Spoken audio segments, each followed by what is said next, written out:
We're going to get going in a couple of minutes, so.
Congressman Deutsch, thank you for joining us, sir.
The Committee on Foreign Affairs will come to order.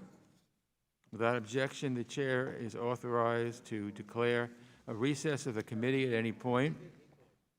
Pursuant to Committee Rule 4, the chair may postpone further proceedings on approving any measure or matter or adopting an amendment.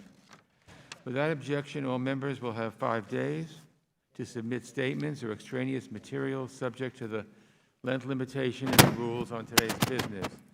To insert something into the record, please have your staff email the previously mentioned address or contact full committee staff.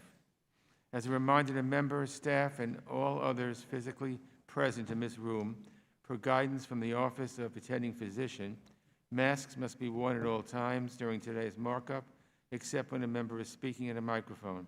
Please also sanitize your seating area. The chair views these measures as a safety issue and therefore an important matter of order and decorum for this proceeding. As a reminder to members joining remotely, please keep your video function on at all times, even when you are not recognized by the chair. Members are responsible for muting and unmuting themselves, and please remember to mute yourself after you finish speaking. Consistent with H.Res 965 and the accompanying regulations, staff will only mute members as appropriate when they are not under recognition to eliminate background noise. I see that we have a quorum. As members were notified yesterday, we intend to first consider 26 measures and their amendments en bloc.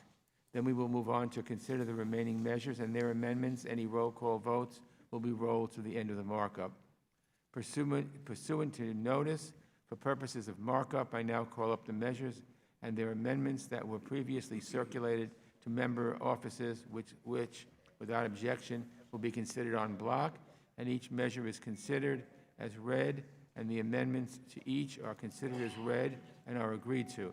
Without objection, after remarks, the committee will vote to order the measures favorably reported en bloc as amended, if amended, and each amendment onto each bill shall be reported as a single amendment in the nature of a substitute.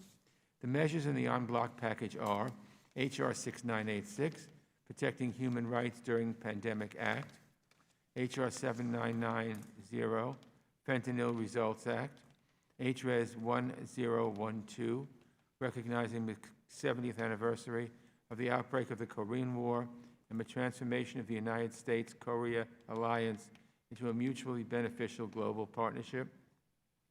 H.Res 697, recognizing the significance of a genuine autonomy of Tibet and the Tibetan people and the work His Holiness, the 14th Dalai Lama, has done to promote global peace, harmony, and understanding. H.Res 1100, reaffirming the strategic relationship between the United States and Mongolia and observing the 30th anniversary of democracy in Mongolia. H.Res 751, reaffirming the partnership between the United States and the African Union and recognizing the importance of diplomatic security and trade relations. H.Res 1077, expressing the sense of the House of Representatives on the continued importance of the United States-Lebanon relationship. H.R. 8409, Department of State Student Internship Program Act. H.Res 672, expressing support of the 3 Cs initiative in its efforts to increase energy independence and infrastructure connectivity, thereby strengthening the United States and European national security.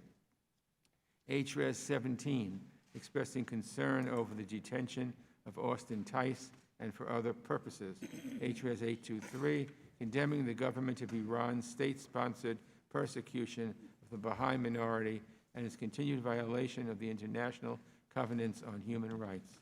H.Res 996, expressing the sense of Congress that the activities of Russian national Yevgeny Prigozhin and his affiliated entities pose a threat to the national interest and security of the United States and of its allies and partners. H.Res 958, condemning the practice of politically motivated imprisonment and calling for the immediate release of political prisoners in the Russian Federation and urging action by the United States government to impose sanctions with respect to persons responsible for that form of human rights abuse. H.R. 8428, Hong Kong People's Freedom and Choice Act of 2020. H.R. 8405, American Values and Security in International Athletics Act. H.R. 8259, to prohibit Russian participation in the G7 and for other purposes. H.Res. 825, recognizing the importance of entry into force of the Treaty on the Non-Proliferation of Nuclear Weapons, NPT. H.R. 4636, partnering and leveraging assistance to stop trash for International Cleaner Seas Act. H.Res. 1121, urging the government of Burma to hold free, fair, inclusive, transparent, participatory, and credible elections on November 8, 2020. H.Res. 1115, calling for the immediate release of Trevor Reed, a United States citizen who was unjustly sentenced to 9 years in a Russian prison.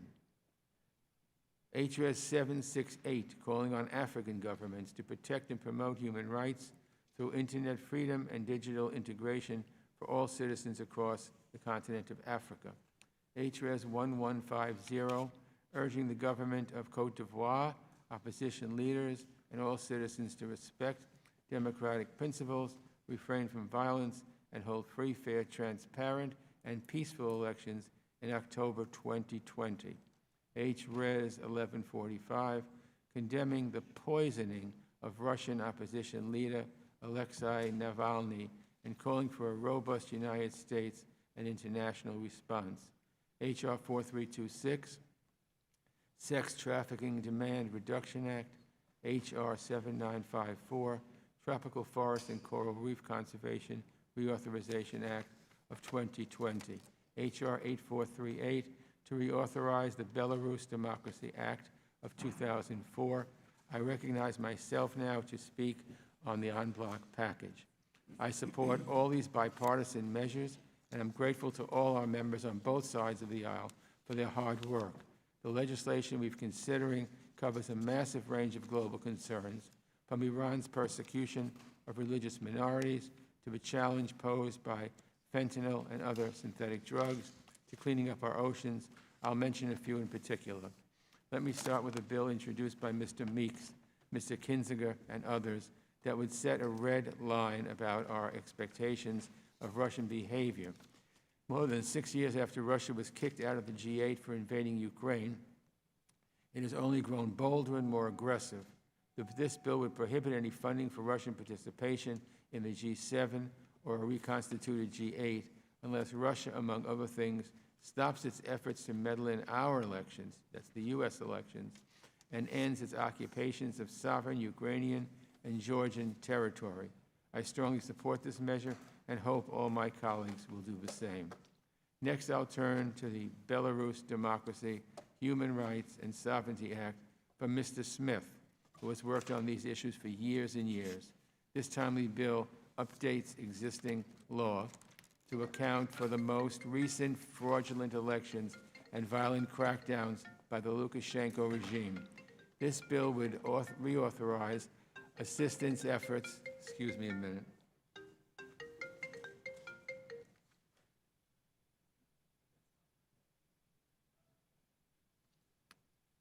Okay. This bill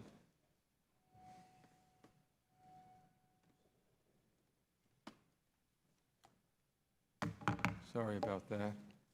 This bill would reauthorize assistance efforts, target offenders in the August presidential election with sanctions, and help ensure we have a unified approach to Belarus with our partners and allies. I'm also proud to support these important resolutions relating to Russia's aggressive and abusive behavior inside Russia and around the world. These condemn the poisoning of Russian opposition leader Alexei Navalny, underscore the absolutely rampant political imprisonments in Russia, and put the House on record saying that Yevgeny Prigozhin and his affiliates, individuals all closely linked to election interference efforts, pose a threat to the United States and allied security and interests. I'm glad that we have so many bipartisan measures today dealing with the serious challenge that Russia poses. We also have a resolution from Mr. LaHood and Ms. Shalala recognizing the importance of the friendship between the United States and Lebanon. And I'm glad Mr. Deutsch offered an amendment that recognizes the tragic explosion in Beirut that has left Lebanon in shambles. In the wake of this tragedy, the Lebanese people are demanding greater accountability from their government. I stand with them, and I urge support for this measure. Next, Mr. Green's resolution calls attention to the continued detention of American journalist Austin Tice and American doctor Majed Kamal Mars. They have been gone from their families for too long. Let me be clear, this resolution in no way seeks to legitimize the brutal Assad regime in Syria or their tactics of using American hostages as leverage. In fact, it's the opposite. Any regime that holds innocent civilians hostage for political purposes lacks any legitimacy whatsoever. Let me thank Mr. Malinowski for this bill that would provide Hong Kongers fleeing oppression from the Chinese government the opportunity to participate in American society. With China's passage of a national security law that undermined Hong Kong's autonomy and put many Hong Kongers in jeopardy, it's vital that we not close our doors to those who may seek refuge in our country. I was glad to join as an original co-sponsor of Mr. Levin's resolution, urging the government of Burma to ensure a free, fair, inclusive, and credible election on November 8th. This is another chance for Burma to move toward a democratic society in which all citizens are equally protected and enfranchised.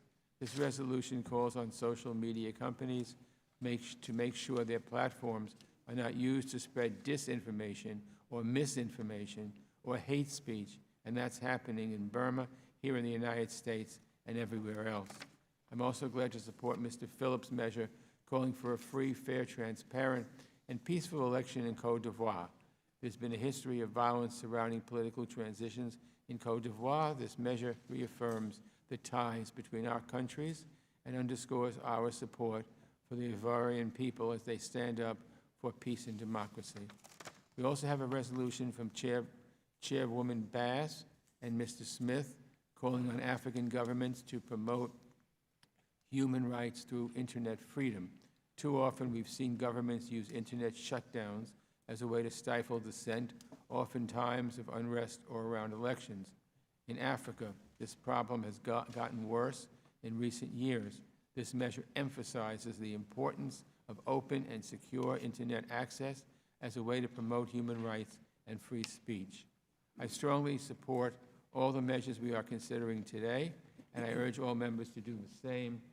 And I'll now recognize our ranking member, my friend, Mr. McCall of Texas, for his remarks.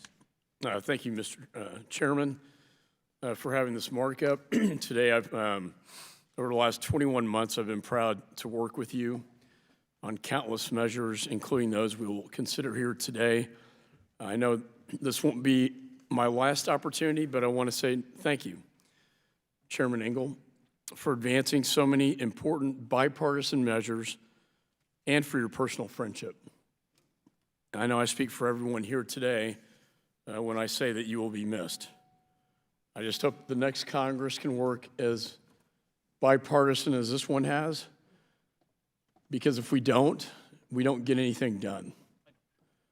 It's one thing I've learned in 8 terms of Congress. If you don't work across the aisle effectively, it's really hard to get good things done for the American people, and that's what the American people really want. And you have been a shining example of that, sir, and it's been an honor to serve with you.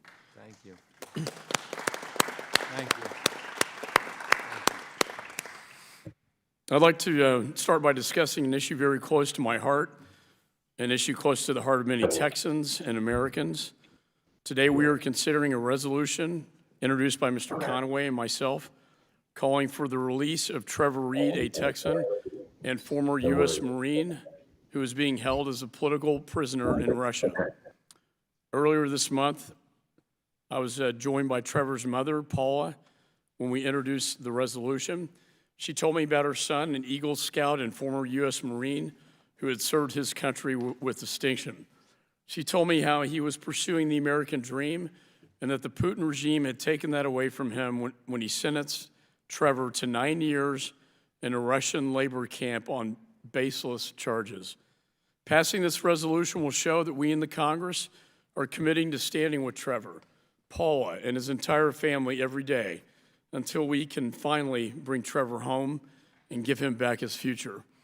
This resolution will also send a strong message to the Putin regime that America will not stand idly by as Putin and his cronies hold U.S. citizens as political pawns. I will also be offering an amendment today on a resolution calling for the release of Austin Tice and Majid Kamelmaz, 2 Texans who have been wrongfully detained in Syria for many, many years. I've met with Austin Tice's parents many times and have seen the pain in their eyes as they describe the 8 years they have spent trying to bring their son home while he sits in a Syrian prison in the worst conditions. I want to thank the administration for doing everything they have done to bring home Trevor, Austin, Majid, and all the Americans detained abroad. Congress will not rest, and I will not rest, until they have been safely reunited with their families. Today, we will be considering 28 measures total. And while we unfortunately couldn't agree on all of them, even the bills where we disagree on the details, we agree on the problems we face.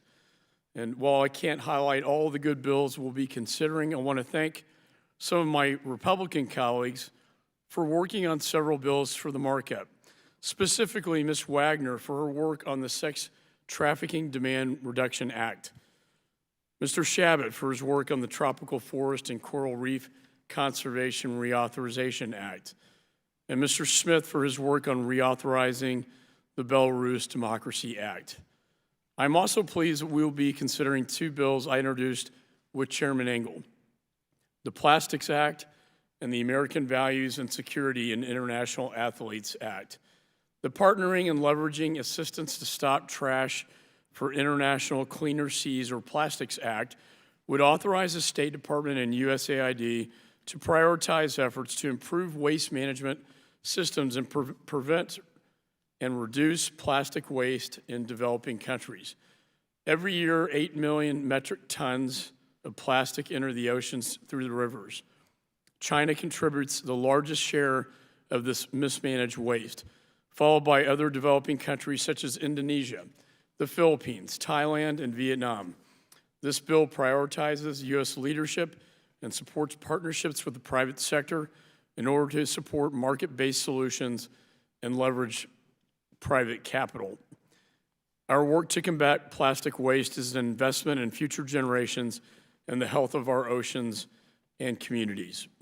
The American Values and Securities in International Athletics Act would direct the State Department to establish a briefing program for American athletic delegations on human rights and privacy concerns in certain countries.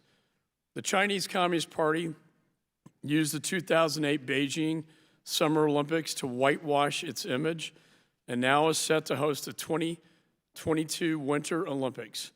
Ensuring Team USA is appropriately informed about human rights issues and intrusive surveillance will help prevent the CCP from using the Olympics to generate undeserved positive publicity. The Chinese Communist Party is the greatest long-term national security threat to the interests of the United States of America. The American people have woken up to their malign influence, and yesterday Republicans released our policy blueprint to address their harmful behavior, 2/3 of which, Mr. Chairman, are bipartisan bills. And I look forward to working with my friends across the aisle to help address this generational challenge. So with that, Chairman Engel, I again want to thank you for holding this markup and for your leadership and also your friendship. I ask unanimous consent also to enter into the record a statement by Mr. Conaway on the Trevor Reed resolution.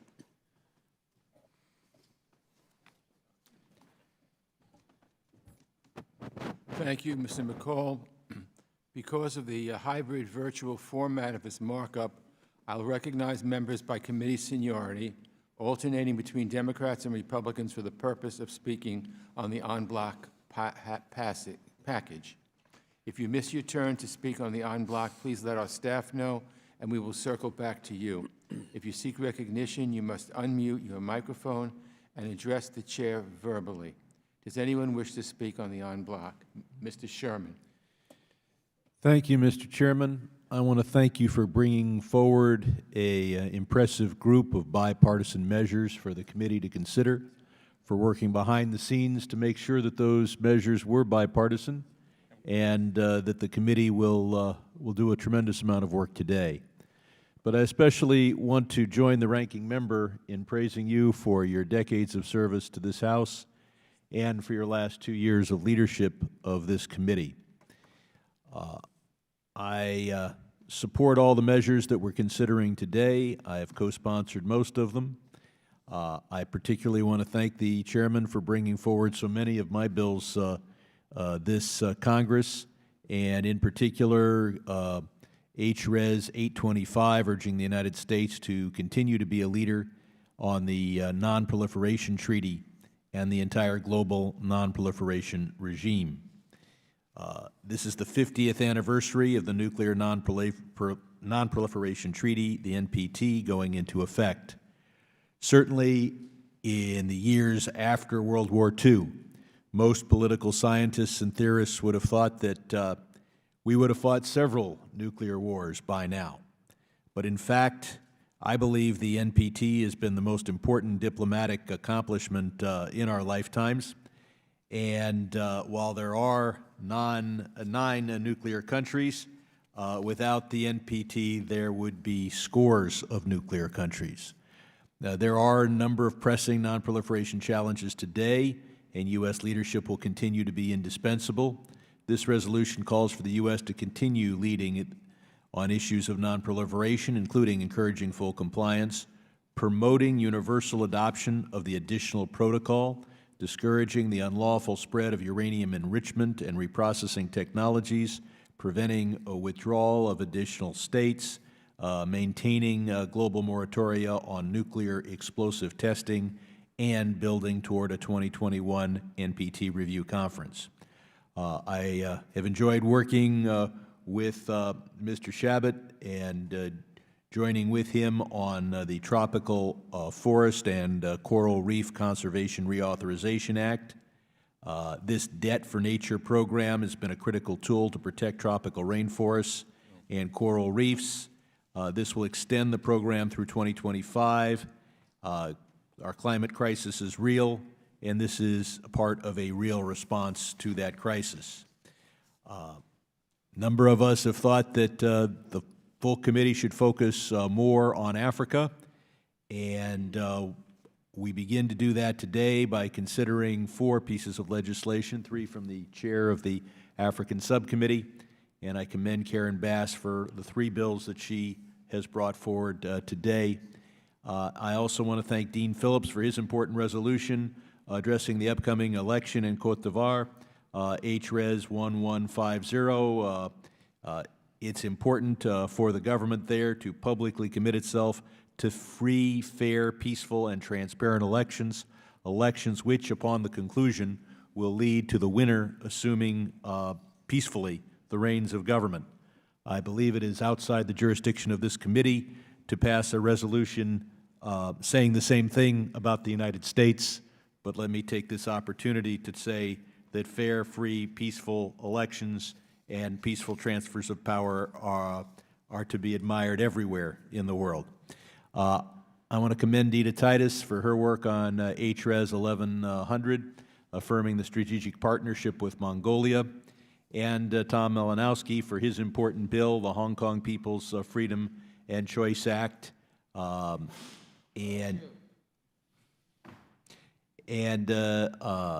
have heard from activist Nathan Law and Brian Luong testify about the crackdown in China's new security law. I believe this important measure, along with my Hong Kong Autonomy Act, which was signed into law last month, is an appropriate response to China's violation of its commitments under the One Country, Two Systems agreement. Finally, I want to thank Andy Levin for H.Res 1121, urging the government of Burma to hold fair, free, inclusive, transparent, participatory, and credible elections. And I would point out that this could be done only, that would fully be met only if the Rohingya people, whether they be in Burma, Myanmar, or whether they be in refugee camps, be given a chance to participate. So I thank the chairman for not only bringing these bipartisan bills forward, but for your work behind the scenes in designing a package of bills that have such universal support. I thank you for your service to this committee. I yield back. Thank you very much, Mr. Sherman. Ms. Wagner. Thank you, Mr. Chairman, for your leadership, for your service to this committee and to this Congress. We are grateful to you. I want to thank the ranking member, too, for all the work that he's done on all of our behalf to advance this bipartisan piece of legislation, so many of them at this markup, including my Sex Trafficking Demand Reduction Act and the Protecting Human Rights During Pandemic Act, which I am proud to co-lead with Representative McGovern. I introduced H.R. 4326, the Sex Trafficking Demand Reduction Act, to improve U.S. efforts to end demand for trafficked persons worldwide, a key element in preventing human trafficking. The international community, NGOs, international organizations, and human trafficking experts agree that ending the scourge of modern-day slavery requires countries to prioritize reducing the demand for trafficked persons. The United Nations and the European Union have established protocols and directives expressly addressing the need to prevent human trafficking by reducing demand that fosters exploitation. These protocols are founded in a body of research demonstrating the correlation between the adoption of policies that reduce or prohibit demand for commercial sex acts and advancements in the fight to end trafficking. The United States is also committed to reducing the demand for victims of trafficking, and I have been proud to work with the State Department's Trafficking in Persons Office to ensure the annual TIP reports address a country's laws and policies around demand. The TIP reports have the power to encourage foreign countries to bolster their anti-trafficking measures and coordinate international work to end trafficking. My bill requires the TIP office to consider countries' work to reduce demand for commercial sex acts, discourage participation in sex tourism, and educate people on the exploitation involved in sex trafficking in its annual report and country tier rankings. I am gratified by the strong bipartisan support for this bill, and I thank, in particular, my co-lead, Representative Hakeem Jeffries, for his work to end demand for victims of trafficking. I also thank fantastic advocates like Exodus Cry, Shared Hope, Coalition Against Trafficking in Women, Rights for Girls, and the National Center on Sexual Exploitation for their efforts in advancing my bill and legislation. I also urge my colleagues to support H.R. 6986, the Protecting Human Rights During Pandemic Act, which will improve the United States' ability to prevent human rights violations connected to the pandemic and improve its response to the future public health catastrophes. As countries around the world have sought to contain the virus and protect their citizens, some bad actors are using coronavirus response efforts as a pretext to chip away at the rights of their citizens, stifle protests, and limit the freedom of speech and of the press. We must hold accountable the authoritarians who see COVID-19 as an opportunity to suppress dissent. The Protecting Human Rights During Pandemic Act directs the United States to use a robust toolkit, including reporting, foreign assistance programming, and guidance to protect basic human rights during this time of uncertainty.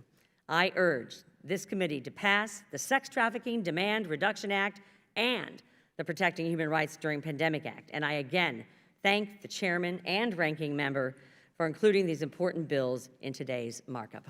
I yield back. Thank you very much, Ms. Wagner. Mr. Meeks. Thank you, Mr. Chairman.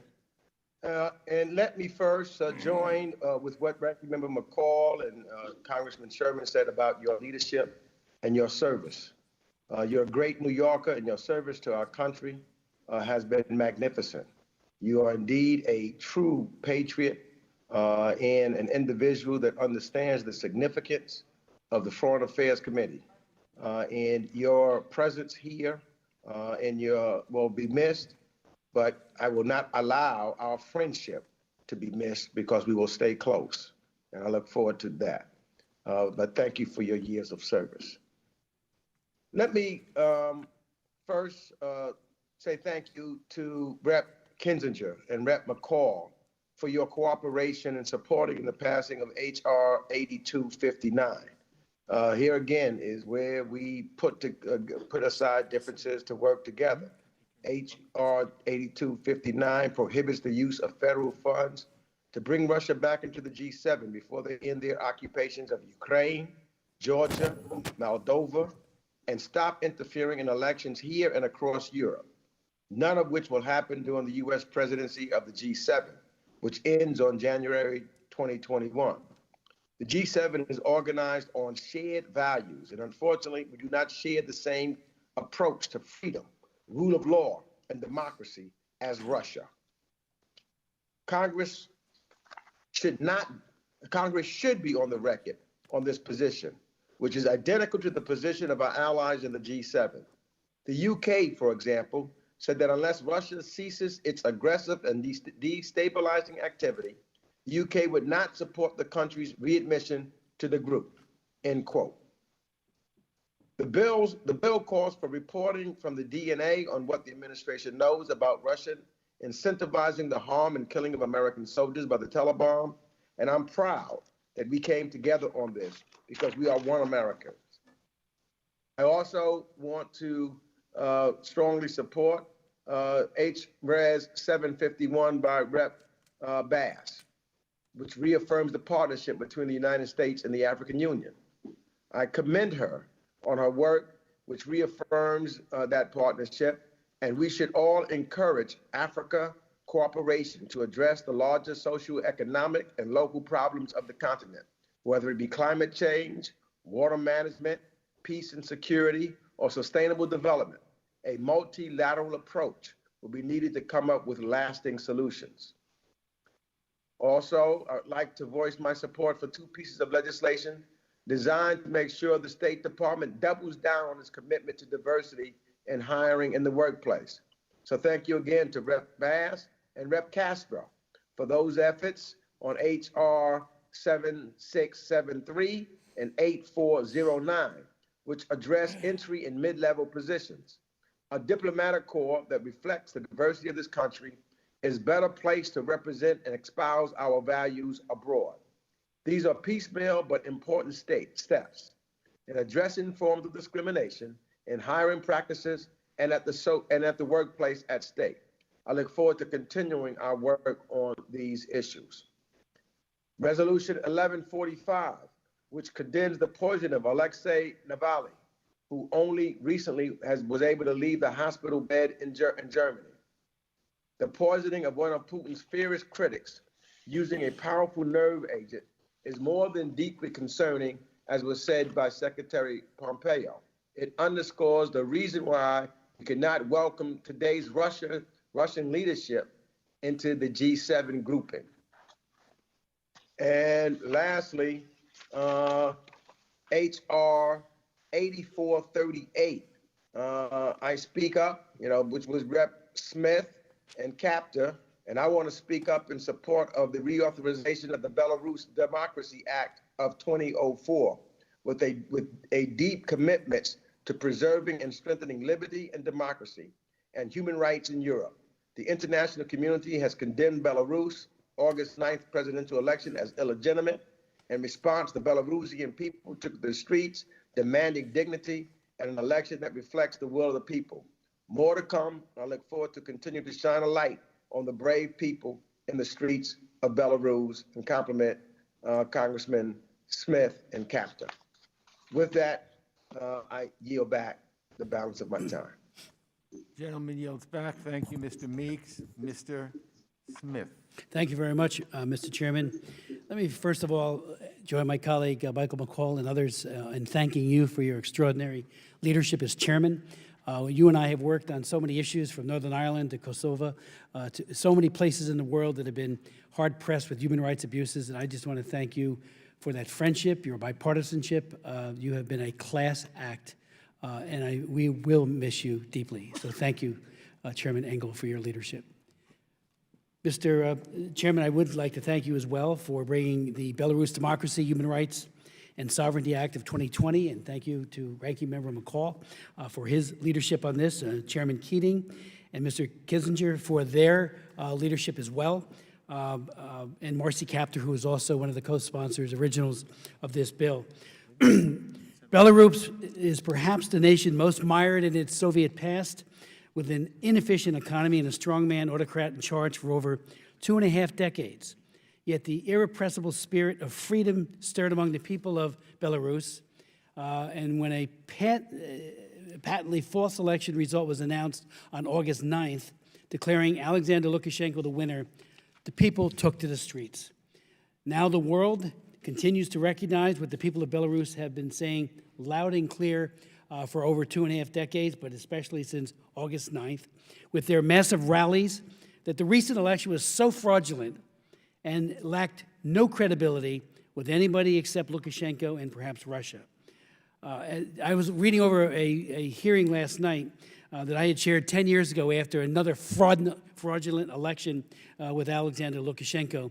And he resorted to the same tactics, but on a smaller scale. There weren't as many people out in the streets.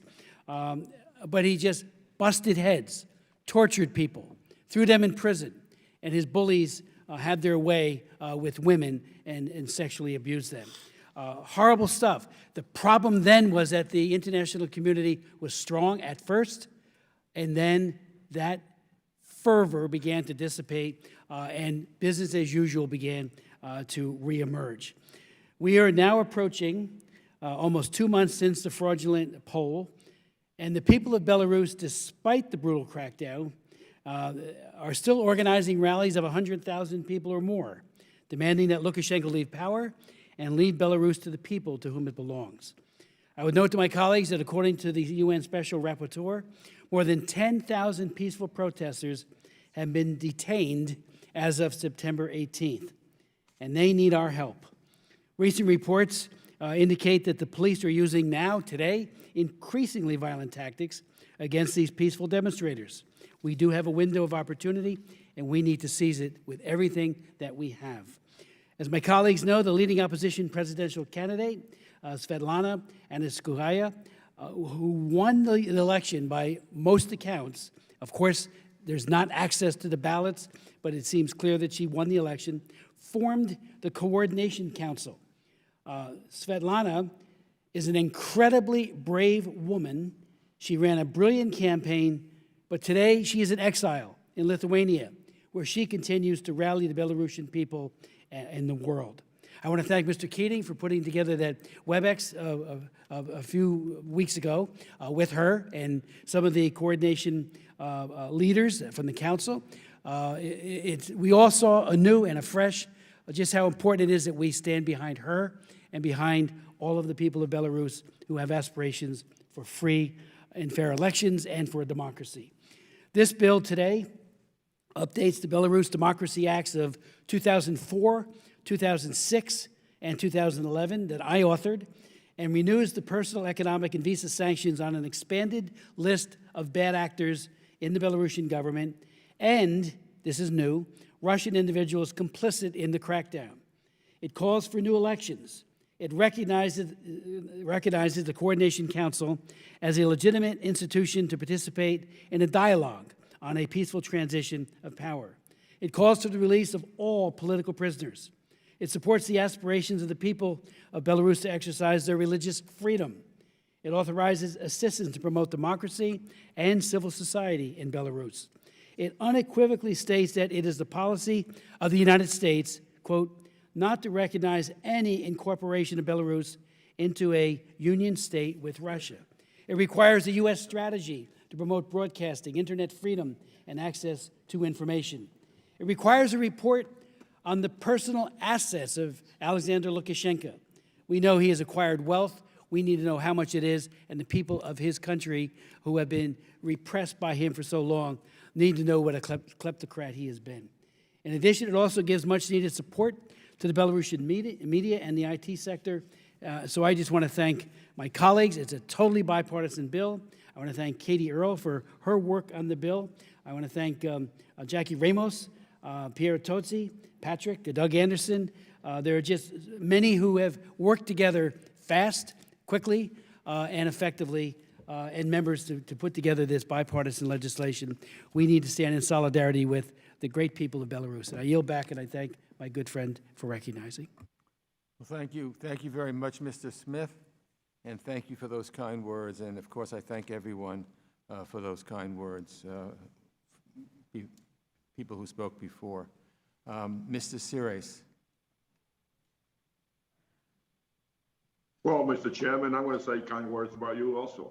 I want to thank you for your friendship. I want to thank you for always being there for me, working with me, letting me be part of the committee and always being very helpful to me on issues that are important to me. So I thank you and I wish you nothing but the best.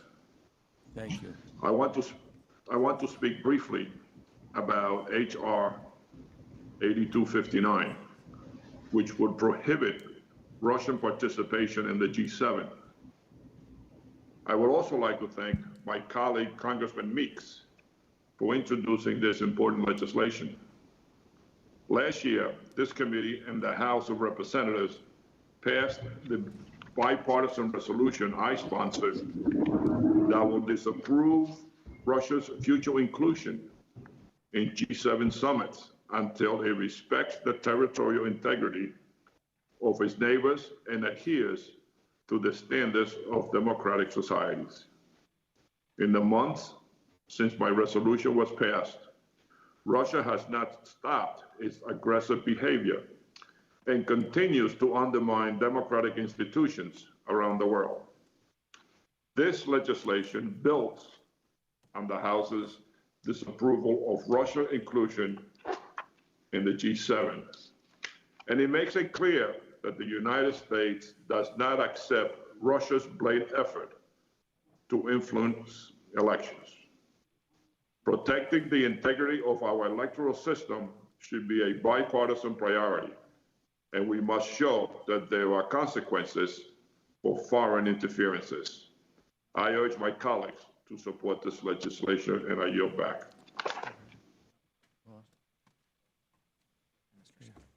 Thank you, Mr. His. Mr. Chabot. Thank you, Mr. Chairman. And before I get into the bills, I too would like to say some nice things about you, and they're very heartfelt. I've been on this committee for 24 years now. You've been here a little longer than that, but you've been an inspiration to a lot of us. We don't agree on everything, obviously, we're different parties, but you've always treated us with the utmost respect in the majority as you are now, but when you were in the minority as well. You were able to accomplish great things because of the person you are. You literally are one of the nicest people in this institution on either side.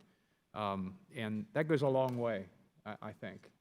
You know, you're just a very kind and decent person, and it matters to a lot of us. And it lets us get things done. And you've accomplished great things. You really have. You could probably move to Albania and become the leader of that nation. There may be other countries around the globe where that's the case. Kosovo, absolutely. So I would encourage you perhaps to consider that, but you deserve a rest after what you've been put through over the years, especially over the last year. But thank you so much for that. Thank you for working with us, both in the majority and minority. That's one of the great things about this committee. We tend to work together. I'm the ranking member of the Small Business Committee. That's another committee we actually have a very good working. Nydia Velasquez and I work together closely. You know, some committees it's better than others, but just thanks for everything you've done for our country and the world, really. You know, thanks for being who you are. Thank you, Mr. Chabot. I appreciate it very much. Thank you. I don't know if I have any time to talk about the bills now, but I'm going to try. We have quite a few good bills in the en bloc package. 26 might be a record. First, I'd like to focus on my bill quickly here, the H.R. 7954, the Tropical Forest and Coral Reef Conservation Reauthorization Act of 2020. It's bipartisan legislation that I introduced along with my friend, Mr. Sherman, who's a really nice guy, too. Not as nice as Mr. Engel, but pretty damn nice. Pretty nice. Earlier this summer, we introduced, it's a companion bill to legislation led by Senator Portman in the Senate. Some of the most endangered and biologically diverse tropical forests and coral reefs are in developing countries, and it's in the interest of the whole world to protect and responsibly manage these resources so that they're there for our children and our grandchildren. Today's legislation simply extends the act that set up a debt forgiveness program under which developing nations can have debt they owe the United States forgiven in exchange, and I want to emphasize in exchange, for investing in local conservation work to sustain their critical ecosystems. Agreements under this program not only support conservation, but also strengthen local economies and responsibly use these resources, as well as civil society groups and partner nations that conduct conservation work. Essentially, the program follows the old adage of teaching a man to fish by helping developing countries learn how to better manage their natural resources. Further, many developing countries are no doubt considering Chinese investment. This program gives the State Department one more tool as it tries to counter Chinese investment and its often nefarious consequences. I'd next like to briefly turn to 3 resolutions quickly that I'm also co-sponsoring. H.Res. 1121 calls for free, fair, and inclusive elections in Burma. And I want to thank Mr. Levin for asking me to be the lead Republican on this measure. Due to its civil war and ethnic divisions, Burma has a long way to go to consolidate its fledgling democracy. Holding a credible election that includes all ethnic groups, as well as those like the Rohingya who have fled the country, is a critical step toward that goal. Second, we have H.Res. 1077, which reaffirms our support for the U.S.-Lebanon relationship. Lebanon is suffering right now after the horrific explosion in Beirut this summer and under terrible economic conditions brought on by the chronic mismanagement of the country by leadership that's beholden to Hezbollah. We need to continue to support the Lebanese people and help to see them through these tough times. And finally, H.Res. 823, which condemns the Iranian government's persecution of the Baha'i minority. The Baha'i faith espouses the virtues of peace and unity, cooperation, service, and education, and an end to prejudice. The Iranian people, therefore, have nothing to fear from the Baha'i, and the Iranian government's hatred of the Baha'i shows their true colors. I'm pleased to support this legislation. So with these considerations in mind, I would urge my colleagues to support the en bloc package, and I yield back. Gentleman yields back. Thank you, Mr. Chabot, and thank you again for those kind words. They're very much appreciated. Mr. Connolly. Thank you, Mr. Chairman, and of course, you're not leaving us yet, but thank you for such a long and distinguished career and for the spirit in which you have managed this committee, both as the ranking member and as now chairman, in empowering members and seeing that their substantive work comes to fruition. And that's not an easy job. I look around this room and I see the portraits of past chairs, and I've known every one of them going back to Clem Zablocki, who's over there. And I hope it makes your heart full to be in that distinguished company. And as somebody once said, losing like winning is a passing phenomenon in politics. So be comforted. Thank you. Mr. Chairman, I'm going to be brief. Thank you for bringing all of these, you and Mr. McCall, for bringing the en bloc bills before us. We cover a lot of waterfront. I particularly want to commend the H.R. 1012, Ami Bera's bill on recognizing the 70th anniversary of the outbreak of the Korean War. We had one colleague left who served in the Korean War, Charlie Rangel. And, you know, this relationship has come a long way, and Korea has gone from being a absolutely bottom of the pile poor country to being a star among Asian tigers, and a lot of that has to do with this alliance and this relationship. Also want to commend Mr. Yoho for H.Res 697 on Tibet. I led the first congressional staff delegation to Tibet in 1986, and saw firsthand some of the ravages of the Cultural Revolution and other depredations inflicted on the Tibetan culture and people, especially in the exercise of their worship in Tibet at the hands of the Chinese. I also had the privilege of meeting with His Holiness the Dalai Lama in Dharamsala, India, where he is living, last year, and was really struck with the spirit of peaceful reconciliation with which he still tries to approach his Chinese adversaries, and it's very admirable. I also want to thank you for bringing up H.R. 8489, the Department of State Student Internship Program, because internships in the federal government are spotty, they're not systematic, and they're not well used for recruitment of new employees like the private sector. So I think this bill helps move at least the State Department in that direction, and I know that my assignment on my other committee, we're going to continue to pursue that.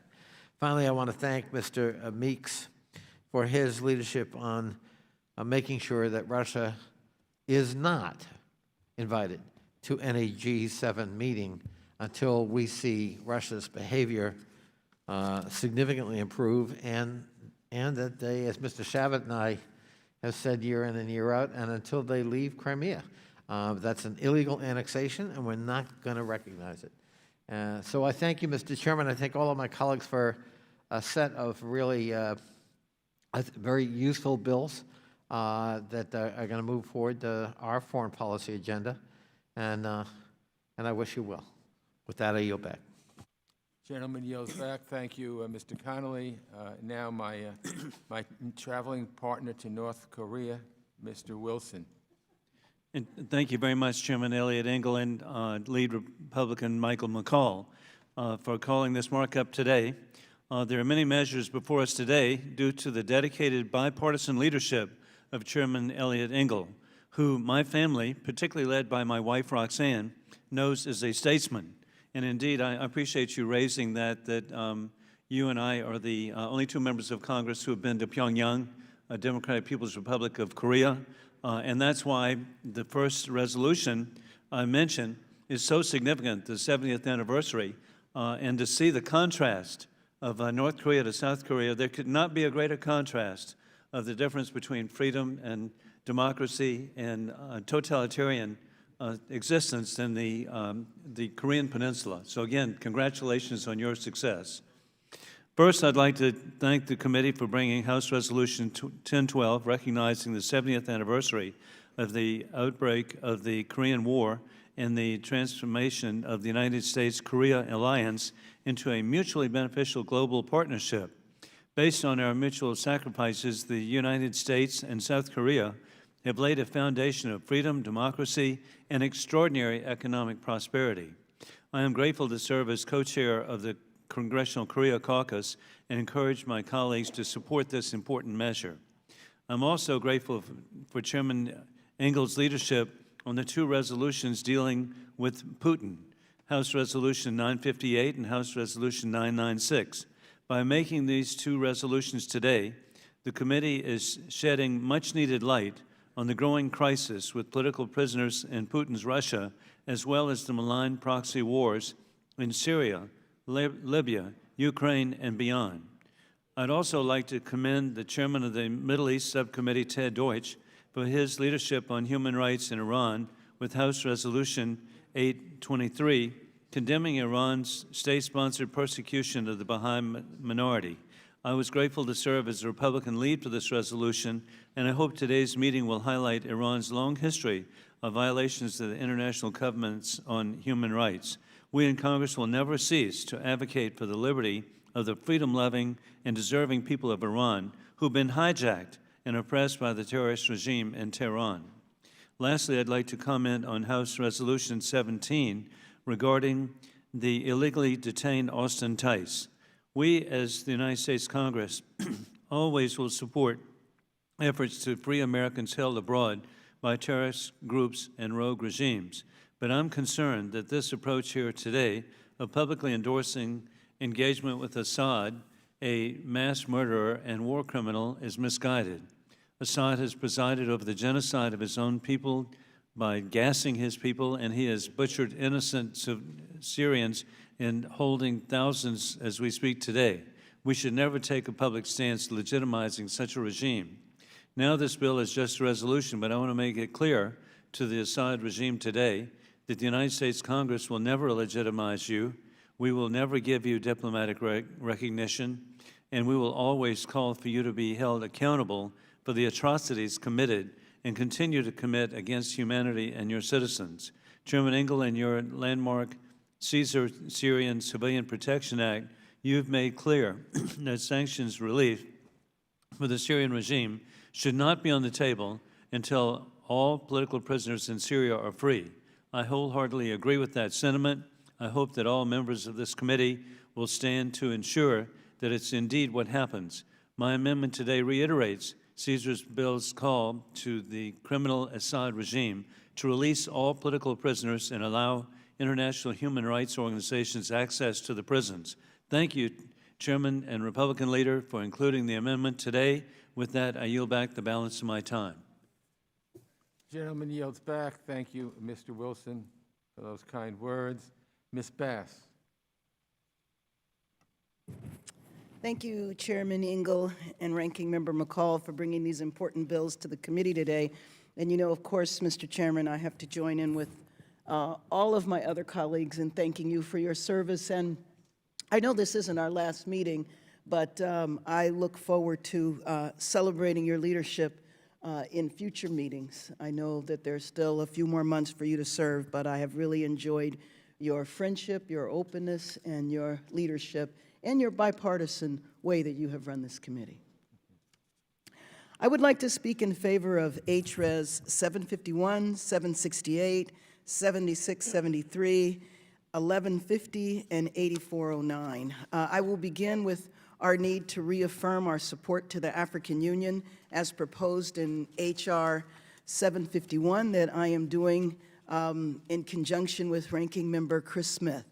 This bill recognizes the important role of the African Union and expresses bipartisan support for the AU so that this institution can take the lead in diplomacy, security, health, and trade across Africa.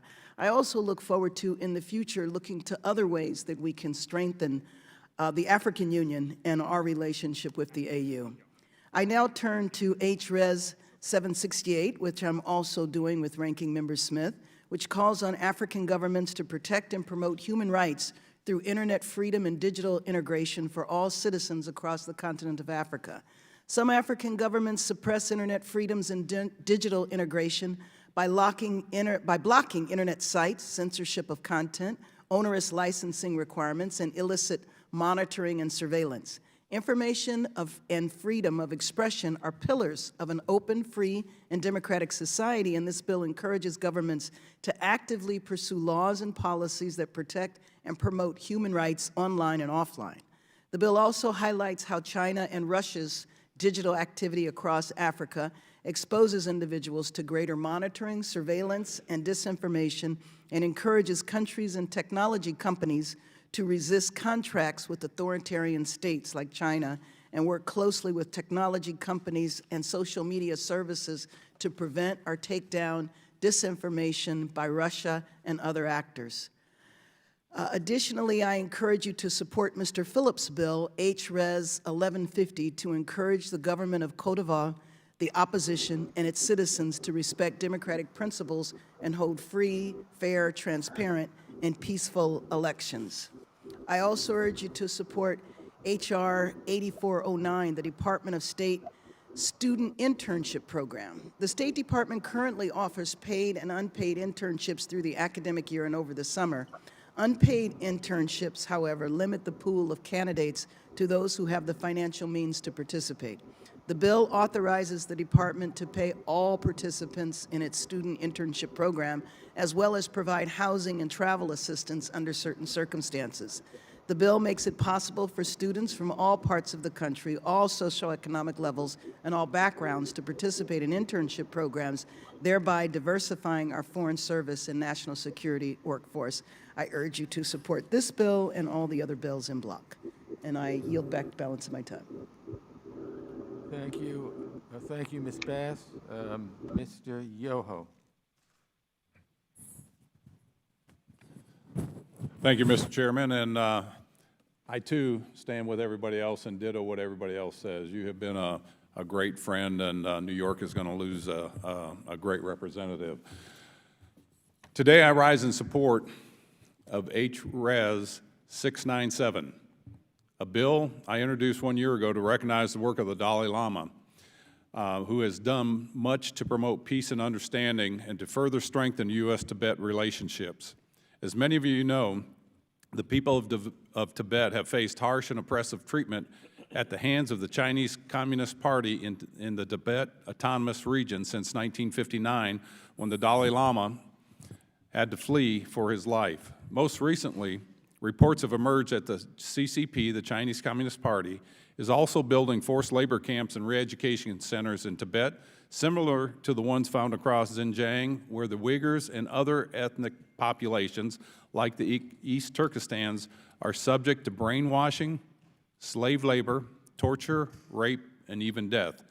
And if you think about brainwashing, basically it's renouncing one's beliefs through intimidation.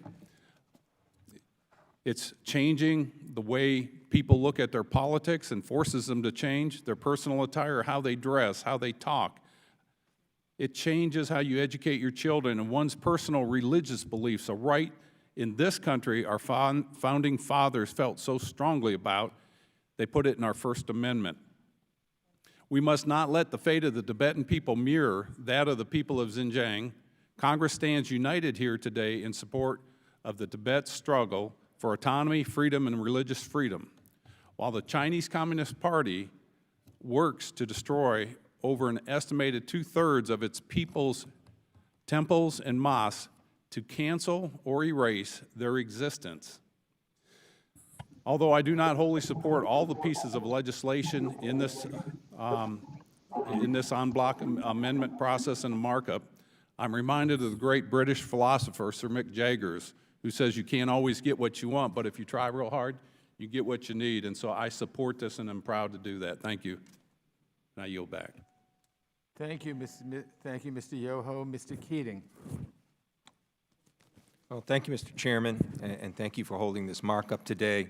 I want to thank you personally on our work we've done together, sometimes abroad, having fun, exchanging good humor, and good work around the world. And I want to thank you for your decades of leadership and commitment here in Congress, where you've worked so hard to preserve democracy here at home and advance it significantly throughout the world. You have definitely made your mark. Now, I want to take up a number of measures that we're dealing with today that affect the region, that we've addressed in our subcommittee on Europe, Eurasia, Energy, and Environment, including improving sustainability of energy diversification, Russia-aligned activities, and upholding democracy. Most of the bills I've co-sponsored, many I've been an original sponsor of, including the Plastics Act. I represent what's considered the largest coastal district in the House, and my constituents know that the ocean health is vital to our community and our interconnected ecosystems, and marine debris must be addressed both at home and abroad. Also included is H.Res. 672, which supports energy independence, and the 3 Cs initiative, for which the U.S. support is critical. Several bills today also focus on those imprisoned, poisoned, or killed, supporting democracy and speaking out against authoritarianism. One condemns political prisoners in Russia. One condemns the recent poisoning of Russian opposition leader Alexei Navalny. And still another stands alongside political dissidents, like the murdered Jamal Khashoggi. We also have under consideration today resolutions expressing our concern for ongoing detention of Austin Tice and Trevor Reed. Also included is Paul Whelan. He's the brother of one of my constituents, and a recent 16-year prison sentence he received is just one example of the harsh punishment given to those unjustly imprisoned in Russia. I also, an original co-sponsor of additional efforts to stand up against Putin and authoritarian leaders in the region. H.R.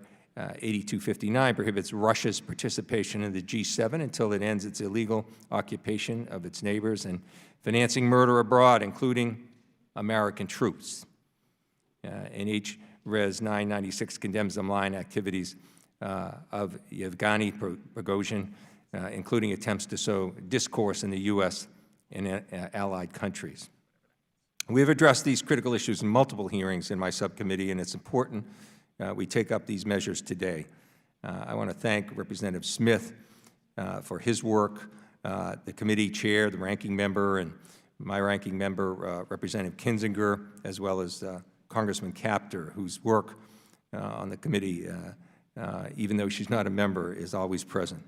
That bill reauthorizes the Belarus Democracy Act of 2004, and in light of the illegitimate August 19th elections and the brutal crackdown on peaceful demonstrators across Belarus, it's extremely important. We recently had a briefing, an international briefing, with opposition leader Svetlana Tsikhanouskaya, and we also held a hearing on the situation there and on further erosion of democratic norms in the region during this pandemic, which is why I'm so glad to join colleagues as a co-sponsor of 6987, the Protecting Human Rights During Pandemic Act, because democratic backsliding is occurring around the world related to this pandemic, and it's important that we stand up for democratic ideals and institutions here and abroad. There are many important issues under consideration, including the work I joined with Representative Trone on with the FENTANYL Results Act. That's a scourge that is killing too many Americans today, and this is an effort to deal with that on an international basis. So I want to congratulate the chair again. Continue looking forward to working with you the rest of this year, and hopefully as friends beyond that. And with that, I yield back. Thank you very much, Mr. Keating. Mr. Kinzinger. Well, thank you, Mr. Chairman, and at the behest of reiterations, I want to say to you how much I have enjoyed our friendship and working with you. I have often tried to jealously guard the water's edge theory when it comes to foreign policy, and I know you have too. And your service to this country, to this committee, will never be forgotten, and I know you're going to continue to do great things. So I just want to say thank you for that. Mr. Chairman, and thank you for the markup today. I support many of the bills before us, and I'd like to take some time to focus on 4 of my bipartisan measures. I introduced H.Res. 672 with Representative Kaptur to express Congress's support for the 3 Cs initiative. This important collaboration between Eastern European countries will help to strengthen their regional interconnectivity with the hopes of pushing back on Russia's use of energy as a weapon. Representative Kaptur and I introduced this legislation last year to show our allies that we stand with them in their push to diversify and protect their energy sources.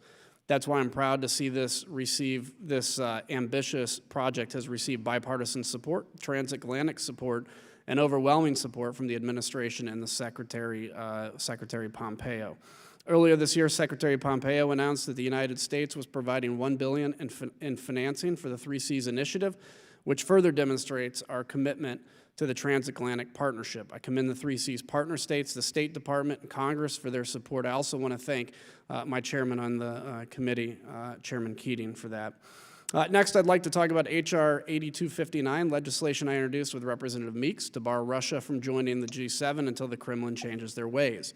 We've seen Vladimir Putin invade allies, interfere in democratic elections, support genocide in Syria, and attempt to destabilize the Middle East. It's clear that Vladimir Putin believes these actions make him look strong. In reality, all they've led to is crippling sanctions from the United States and the EU, a drop in his popularity among Russian voters, and an economy that could contract by almost 10% this year. Until our diplomatic and intelligence community can ensure us that the Kremlin is no longer working to undermine and stifle freedom around the world, they should not have a seat at the grown-up table. Vladimir Putin is the reason his country is being held back. The Russian people deserve better. And quickly, I urge my colleagues to join me in supporting the Hong Kong People's Freedom and Choice Act. It became clear as the peaceful protests unraveled in Hong Kong that the Chinese Communist Party would stop at nothing to maintain their grip on power. This bipartisan legislation, which I introduced with Representative Malinowski, would provide those Hong Kongers most in need of protection safe passage to the United States. And finally, I urge my colleagues to support H.R. 8438, which would reauthorize the Belarus Democracy Act of 2004. Following the fraudulent elections in Belarus, I had hoped that Lukashenko would hear the calls from his people and resign peacefully. Unfortunately, he doubled down and with the backing from Vladimir Putin, was sworn in as president during a secret ceremony last week. While there remains hope that Lukashenko will step down, we must act to protect the freedoms of the Belarusian people. By reauthorizing the Belarus Democracy Act, we will be providing much-needed assistance to the Belarusian people to counter internet censorship while sanctioning those responsible for the fraudulent election and ensuing crackdown. I'm proud to support this bipartisan legislation, and I thank the committee for their hard work. So with that, Mr. Chairman, I yield back. Thank you, Mr. Kinzinger. Appreciate the words. Gentleman yields back. Mr. Cicilline. Thank you, Mr. Chairman, and I too would like to begin by thanking you for your extraordinary leadership of this committee, your wonderful friendship, and your decades of ensuring that American foreign policy reflect our values. And for that, I am in your debt, as the entire nation is. So thank you, Mr. Chairman. And I want to thank you and the ranking member for holding this markup today as we consider important legislation that will protect human rights as we battle COVID, hold Russia accountable for its nefarious behavior on the world stage, and support Belarusians fighting hard for democracy. I'm proud to support and co-sponsor each of these bills, and would like to speak about three in particular. We're seeing the impact of Russia's malign behavior everywhere. They've meddled in the 2016 presidential election, and U.S. intelligence agencies report that they are actively engaged in promoting chaos as we go into the 2020 presidential elections. Around the world, Vladimir Putin is continuing his long history of sowing discord, wreaking havoc, and turning citizens against each other to increase his power and destabilize the Western world. The United States has an important role in promoting democracy around the world and standing firm and unwavering in our support of international law and against foreign aggression. H.R. 8259, to prohibit Russian participation in the G7, authored by our colleague Gregory Meeks, is this House's response to Russia's continued flouting of international law and their attempt to create chaos across the globe. Their attempted annexation of Crimea, occupation of South Ossetia, and denying citizens of these regions the same rights and freedoms that other people enjoy cannot be ignored. As if invading other countries wasn't enough, Russia has had the audacity to pay Taliban-linked militants to attack U.S. forces in Afghanistan. Russian bounties on U.S. soldiers are an absolute outrage. At every turn, sadly, this administration has fawned over President Putin. On the campaign trail, repeatedly complimenting him. In 2016, denying that Russia meddled in the election. In 2017, when Bill O'Reilly said Putin is a killer, the president responded, there are a lot of killers. You think our country is so innocent? And in 2018, at the Helsinki summit, the president incredibly sided with Putin over his own intelligence community about Russian interference with the election. The time of the United States allowing Russia to run roughshod over international law and undermining the national security interests of the United States must end. We must stop their effort to confuse, terrorize, and oppress American voters and people in their own region. I urge my colleagues to support H.R. 8259. I'd also like to express my support for Congressman Smith's bill, H.R. 8438, to reauthorize the Belarus Democracy Act of 2004. Progress toward democracy comes with the effort of citizens willing to fight for it, over time, sometimes over generations. The people of Belarus are well aware of that fact and have been advocating for and fighting for democracy for years. They have been risking their lives to advance the cause of freedom and democracy, recently facing Lukashenko government's violent crackdown after the fraudulent election in August. This bill would address that crackdown by reauthorizing previous assistance measures to counter internet censorship and surveillance and support the work of those advocating for democracy and human rights. When leaders break the law to preserve their own power and lash out and violently attack their own citizens, we must act. I urge my colleagues to support H.R. 8438 to reauthorize the Belarus Democracy Act of 2004.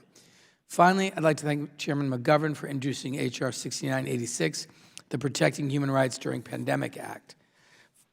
Authoritarian leaders are using the COVID-19 pandemic as an excuse for greater crackdowns, more surveillance, and the targeting of opposition.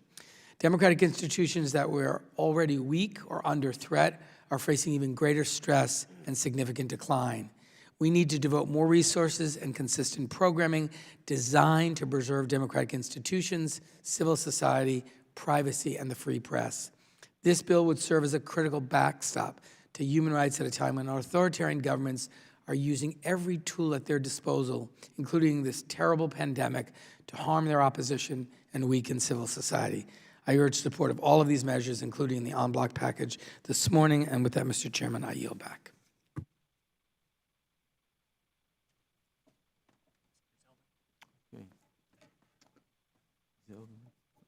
Thank you very much. Mr. Zeldin. Thank you, Mr. Chairman. I appreciate the committee's consideration of these measures in the en bloc package today.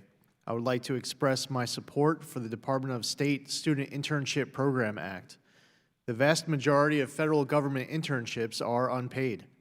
One of the best ways to increase diversity at the State Department is to provide economic opportunities for lower and middle income Americans from beyond the Washington, D.C. Beltway to participate in these internships. This bill would provide paid internships at the State Department with no additional funding needed.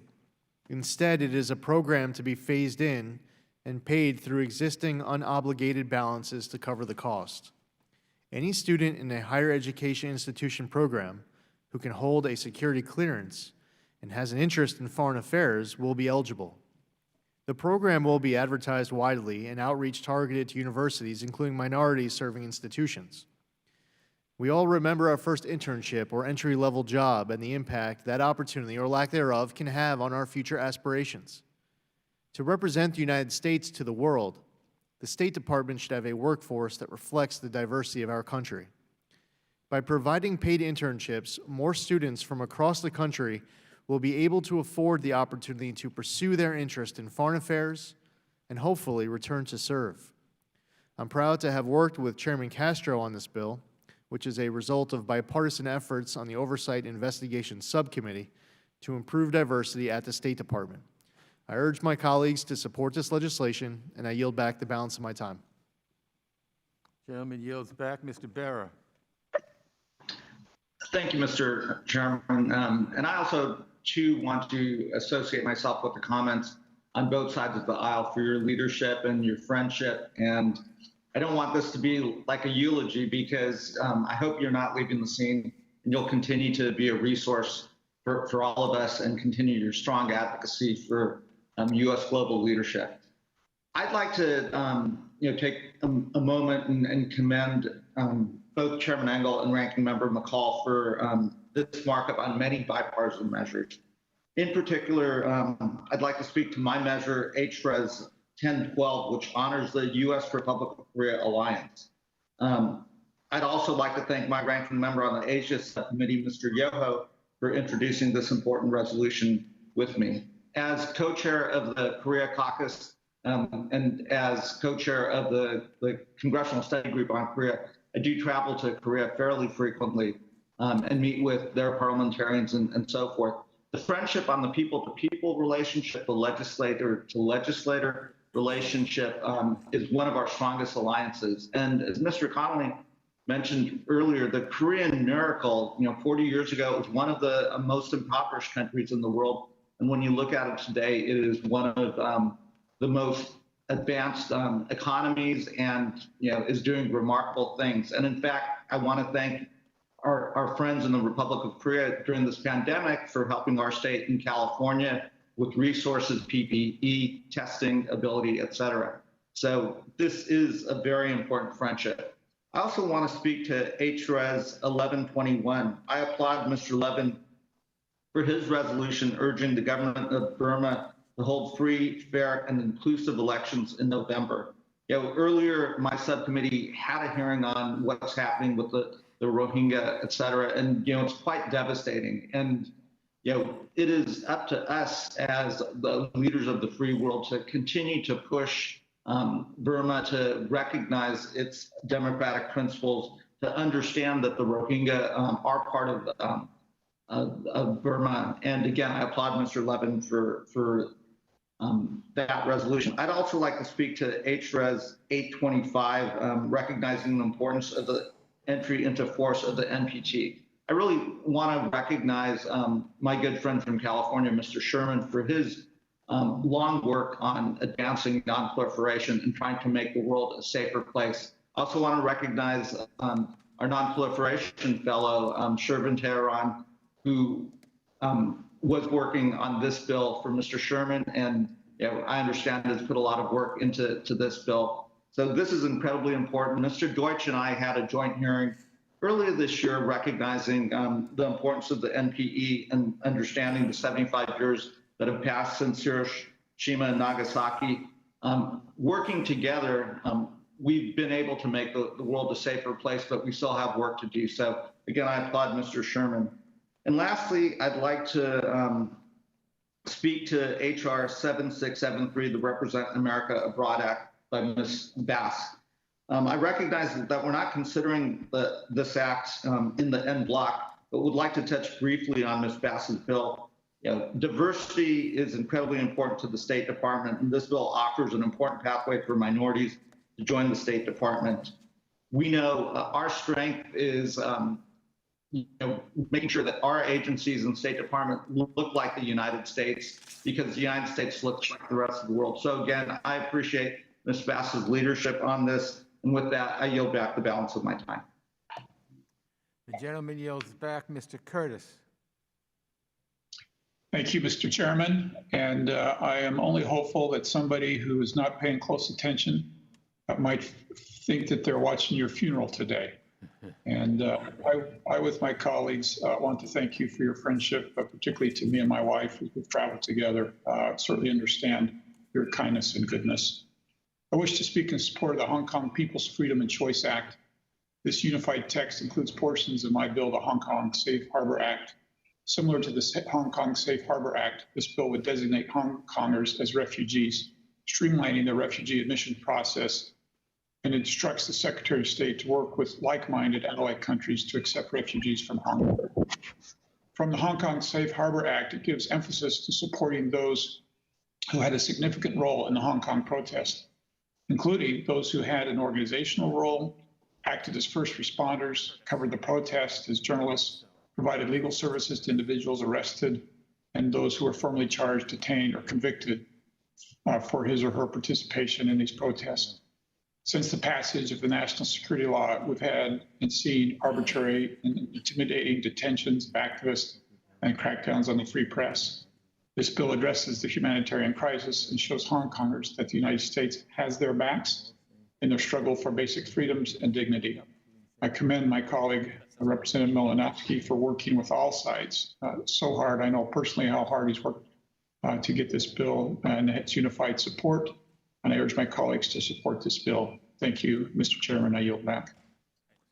Gentleman yields back. Thank you, Mr. Curtis. Ms. Titus. Thank you, Mr. Chairman, and thank you for all that you've done to lead this committee with intelligence, compassion, and grace. We certainly must learn from your example.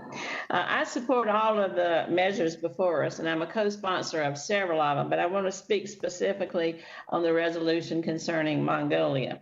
I appreciate the committee including my resolution, which reaffirms the strategic partnership between the United States and Mongolia, and it's part of this en bloc package. I'm proud to serve as the co-chair of the Mongolian caucus and as a member of the House Democracy Partnership, which has given me an opportunity to visit Mongolia and meet parliamentarians and young leaders committed to advancing democratic principles in their country. This year marks the 30-year anniversary since Mongolia declared an end to one-party authoritarian political system and adopted democratic and free market reforms.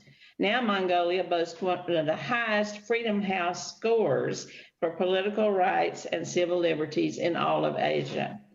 At a time when countries are struggling with how to safely manage the coronavirus pandemic and at the same time hold fair and free elections, Mongolia sets a good example. They were able to successfully organize parliamentary elections this June with a record turnout of 73%, and they've not had a single death from COVID-19. It's an important and strategic democratic partner in a challenging neighborhood. Mongolia shares land that borders only with Russia and China, both countries eagerly working to spread their influence beyond their borders and into Mongolia. Mongolia considers the United States, though, its third neighbor and has shown its commitment to this relationship by sending troops to support U.S. operations in both Iraq and Afghanistan, and has a strong record of troop contributions to international peacekeeping missions. But unfortunately, the country continues to face real pressures from those neighbors I mentioned that threaten its sovereignty through economic measures, political influence, and even attempts to promote corruption in the country to undermine democracy. This resolution before you today is an opportunity to show Mongolia that we're committed to further cooperation, building off of the strategic partnership that was announced between the United States and Mongolia in July of 2019. Especially at a time when we're witnessing democratic backsliding around the world, exacerbated by the pandemic, it's crucial that we bolster collaboration with countries that have committed to safeguarding and promoting democratic values and human rights, including the freedoms of religion, expression, assembly and association, anti-corruption and physical transparency. And in doing all this, they are encouraging youth and emerging leadership development, as Mongolia has declared in that partnership, strategic partnership statement declaration that it signed with us last year. The resolution also further supports economic development in Mongolia by urging the U.S. government to help Mongolia through trade programs, and urging the Development Finance Corporation to expand activities there to help diversify its economy and support women-owned small and medium-sized enterprises like in textiles. As the State Department has announced, Secretary Pompeo will be traveling to Mongolia next week. So committee passage of this resolution would signify united support for the U.S.-Mongolian strategic partnership from both Congress and the administration. So it comes at a perfect time. I urge your vote in favor of this resolution to recognize and strengthen our ties with an important ally in a dangerous neighborhood and send that strong message to Mongolia. Thank you, and I yield back. The gentlewoman yields back. Thank you, Ms. Titus. Ms. Wild. Thank you, Mr. Chairman. I move to strike the last word. But first, I have to join in my colleagues in thanking you for your service, and even more so, thanking you for allowing me and asking me as a freshman member of Congress to serve on this committee. I consider it to be one of my great privileges that I came to Congress in time to serve with you, and thank you so much. I also would like to thank the committee for convening this markup and Chairwoman Bass for her leadership on the Africa Subcommittee, of which I am proud to serve as Vice Chair. I would also like to thank Representative Bass and the committee for introducing two important resolutions, H.Res. 751, which reaffirms the importance of the U.S.-African Union partnership, and H.Res. 768, which urges African governments to protect internet freedom on the continent. In 2006, the United States became the first non-African country to dedicate a diplomatic mission to the African Union.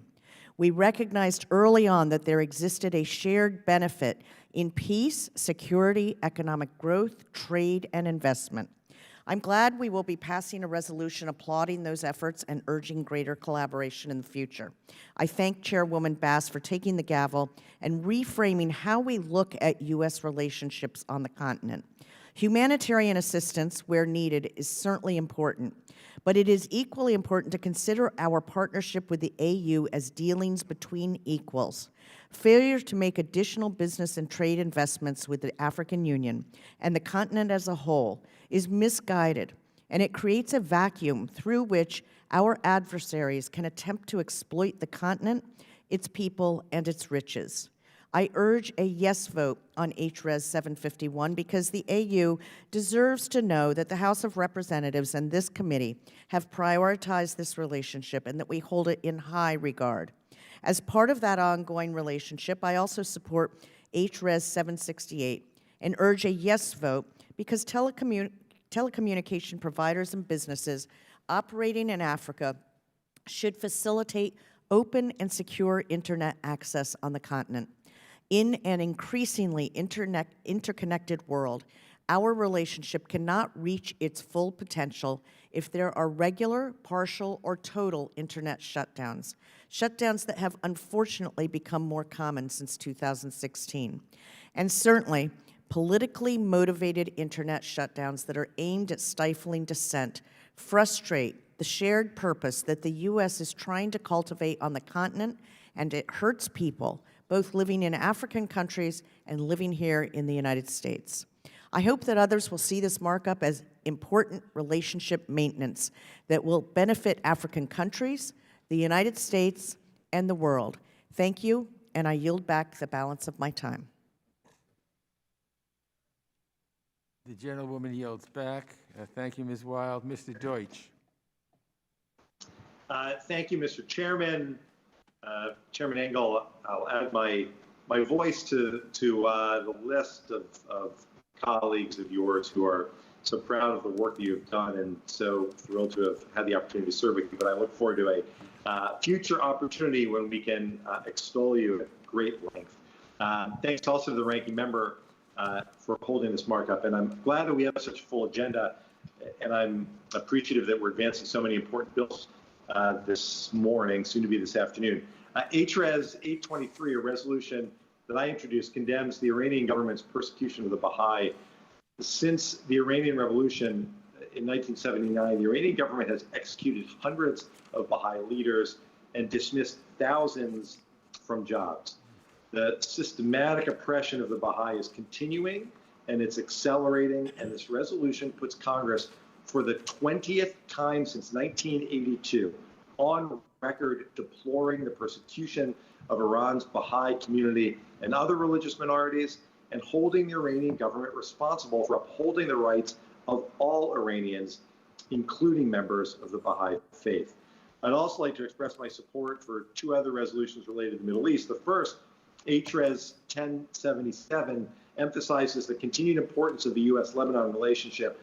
Lebanon's facing terrible challenges from economic meltdown to COVID-19 to the horrific August 4th blast at the port of Beirut that left over 200 dead. The United States stands with the people of Lebanon as they rebuild following the explosion, and U.S. officials must continue to engage the Lebanese government, reject Hezbollah, and encourage much-needed reforms that will benefit Lebanon's stability, economy, and public. The second is H.Res 17, which expresses concern over the detention of Austin Tice. It's been more than 8 years since Austin, a Marine officer who served in Iraq and Afghanistan, was detained at a checkpoint in Syria where he was working as a journalist. Austin represents the best of our country, and this resolution reiterates that Congress remains committed to bringing him home and to bringing all other Americans unjustly detained abroad home as well. And I'm glad that we're considering H.R. 4507, the Protection of Saudi Dissidents Act. And I thank Mr. Connolly for his tireless advocacy for justice for Jamal Khashoggi. As we all know, it has been nearly 2 years since Jamal's horrific murder. His death sparked bipartisan outrage in the United States and led many to reassess our relationship with Saudi Arabia. We must lead with our values not only because of the inhumanity of his killing, but also because of everything he worked for and everything that he continues to represent: accountability, freedom of speech, and other fundamental human rights. All of them are particularly important to us as Americans. Similarly, today we'll advance H.Res 1145, which condemns the poisoning of Russian opposition leader Alexei Navalny. His poisoning, unfortunately, is the latest in a long line of similar Kremlin efforts that have targeted political opponents, dissidents, and others who challenge the power of Vladimir Putin. America has historically been the global leader and the moral authority on basic freedoms and human rights, and we cede that leadership every day when we fail to denounce abuses abroad, whether the killing of Jamal Khashoggi, the poisoning of Alexei Navalny, or any other atrocities that we do not speak out against. And as a member of this committee, I'm committed to honoring Jamal and Alexei and other activists who have been imprisoned, poisoned, or killed, and advocating for accountability, the rule of law, and human rights abroad. I'm proud to support all the measures that will advance today. I thank my colleagues for their work. And again, I thank Chairman and Ranking Member and their staffs for their tireless efforts. And I yield back the balance of my time. The gentleman yields back. Mr. Castro. Thank you, Mr. Chairman, and also thank you to the Ranking Member, Mr. McCall, for bringing these measures before us today and for your leadership on this committee. I want to congratulate all the members whose bills are being considered here today. We have a significant number of bills and resolutions today, a testament to the hard work of the members of this committee and also the members of their staff. While these are all important measures, there are a few that I'd like to mention in particular. Around the world, we see democracy in retreat as authoritarians crack down on civil liberties and human rights. The situation in Hong Kong today is one of the most pernicious examples, where the Chinese government passed a draconian national security law that restricts freedoms in Hong Kong in violation of their own commitments to the international community. This committee held an important hearing on this subject, and one product of that hearing is Representative Malinowski's Hong Kong People's Freedom and Choice Act of 2020, which I support. I was proud to work with Representative Curtis on similar legislation earlier this year, and am proud to support Representative Malinowski's bipartisan bill. I also speak in support of the two resolutions introduced by my colleagues from Texas, Representative Conaway and Representative Green, that highlight the detention of Texan Marine Trevor Reed in Russia and the abduction of Texan journalist Austin Tice in Syria. Mr. Reed faces an extraordinarily long sentence of 9 years in prison in Russia under allegations of a crime that fall far short of that sentence. His trial has been a farce and clearly politically motivated. Congress must speak up to secure his release so he can be reunited with his family. Mr. Tice, a Houston native and a journalist who was covering the Syrian civil war, has been missing for years after being kidnapped. This resolution is an important show of support from this committee to his family that we have not forgotten him and we are working to bring him home. I also want to thank the members of the committee for considering my bill, the State Department Student Internship Act, and Representative Lee Zeldin, my counterpart on the Oversight Subcommittee. Representative Zeldin has worked with me on a number of hearings and meetings on the issue of representation at the State Department, and also has worked with me on this legislation. These programs are an important way for students interested in public service or foreign policy to learn more about what such a career would look like. But for too long, they've been inaccessible to many who cannot afford to work for months without pay. As we all know, that's also a problem and has been a problem in the legislative branch. This bill would ensure that the department provides compensation and assistance for travel and housing so that students of all backgrounds and means can start on their path to public service and advancing our nation's foreign policy. I urge you to support these measures, and all of these measures considered today. And I yield back, Chairman. Gentleman yields back. Mr. Phillips. Thank you, Chairman Engel and Ranking Member McCall, for bringing this slate of overwhelmingly bipartisan measures up for consideration by our entire committee today. And as Representative Shabbat so eloquently expressed earlier in this hearing, the leadership of our chairman and our ranking member and the unique spirit of cooperation by members of our committee is surely a model to our entire Congress. And while each of the measures being considered today is of great importance, I wish to focus my time on H.Res 1150, urging the government of Cote d'Ivoire, its opposition leaders, its citizens, and all to respect democratic principles, refrain from violence, and hold free, fair, transparent, and peaceful elections next month. Cote d'Ivoire is at a consequential crossroads. It can continue an era of relative peace or regret the ethnic violence that remains a stain on its recent past. Every political transition in the country's history has been accompanied by violence against civilians, most recently during the 2010 elections. And although such atrocities are not yet occurring in Cote d'Ivoire, the early warning signs surely are. Despite a constitutional limit of 2 terms, President Ouattara's decision to run for a 3rd term has led to violent protests, resulting in deaths, injuries, and countless arrests. It is imperative that we call attention to this dangerous situation and urge action to prevent violence and save lives. My resolution, H.Res 1150, does just that by reaffirming the relationship between the United States and Cote d'Ivoire, while raising concerns about the likelihood of instability stemming from the upcoming election.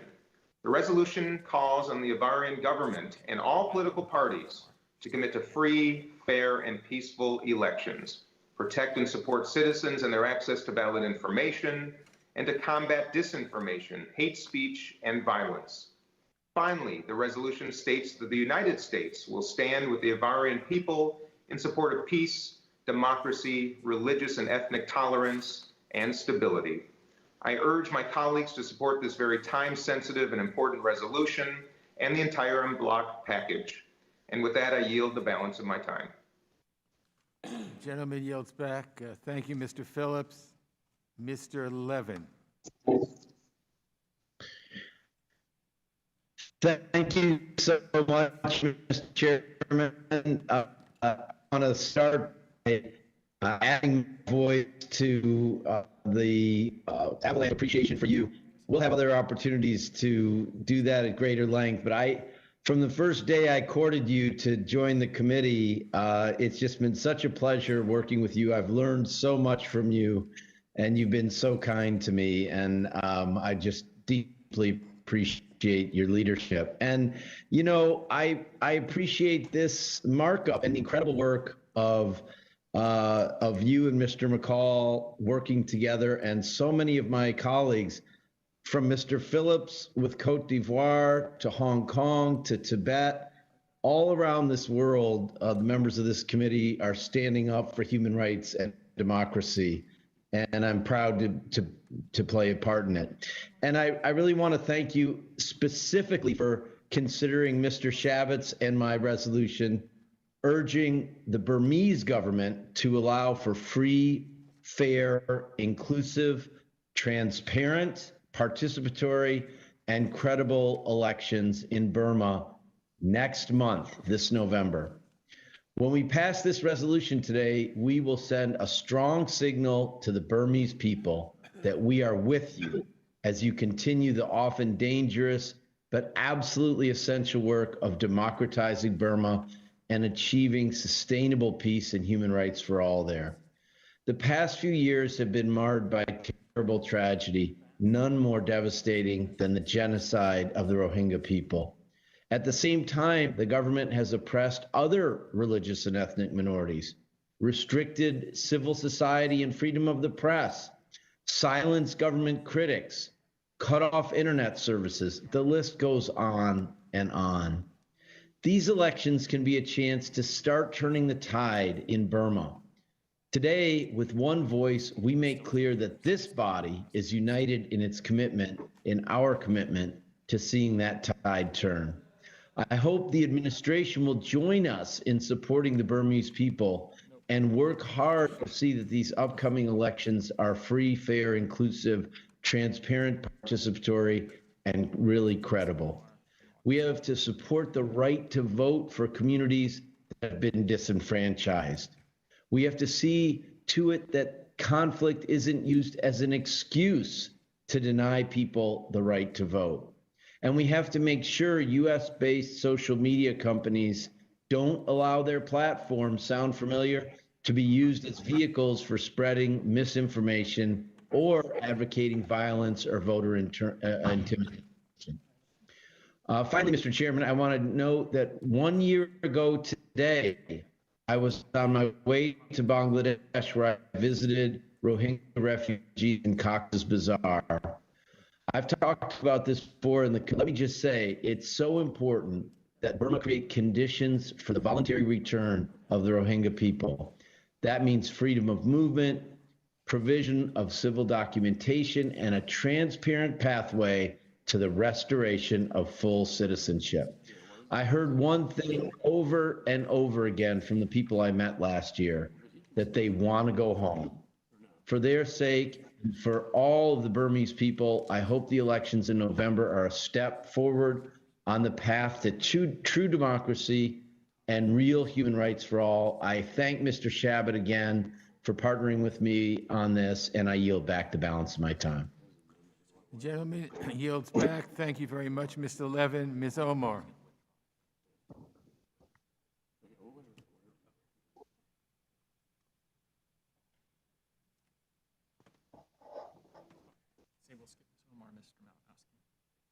Okay, we'll move on to Mr. Malinowski.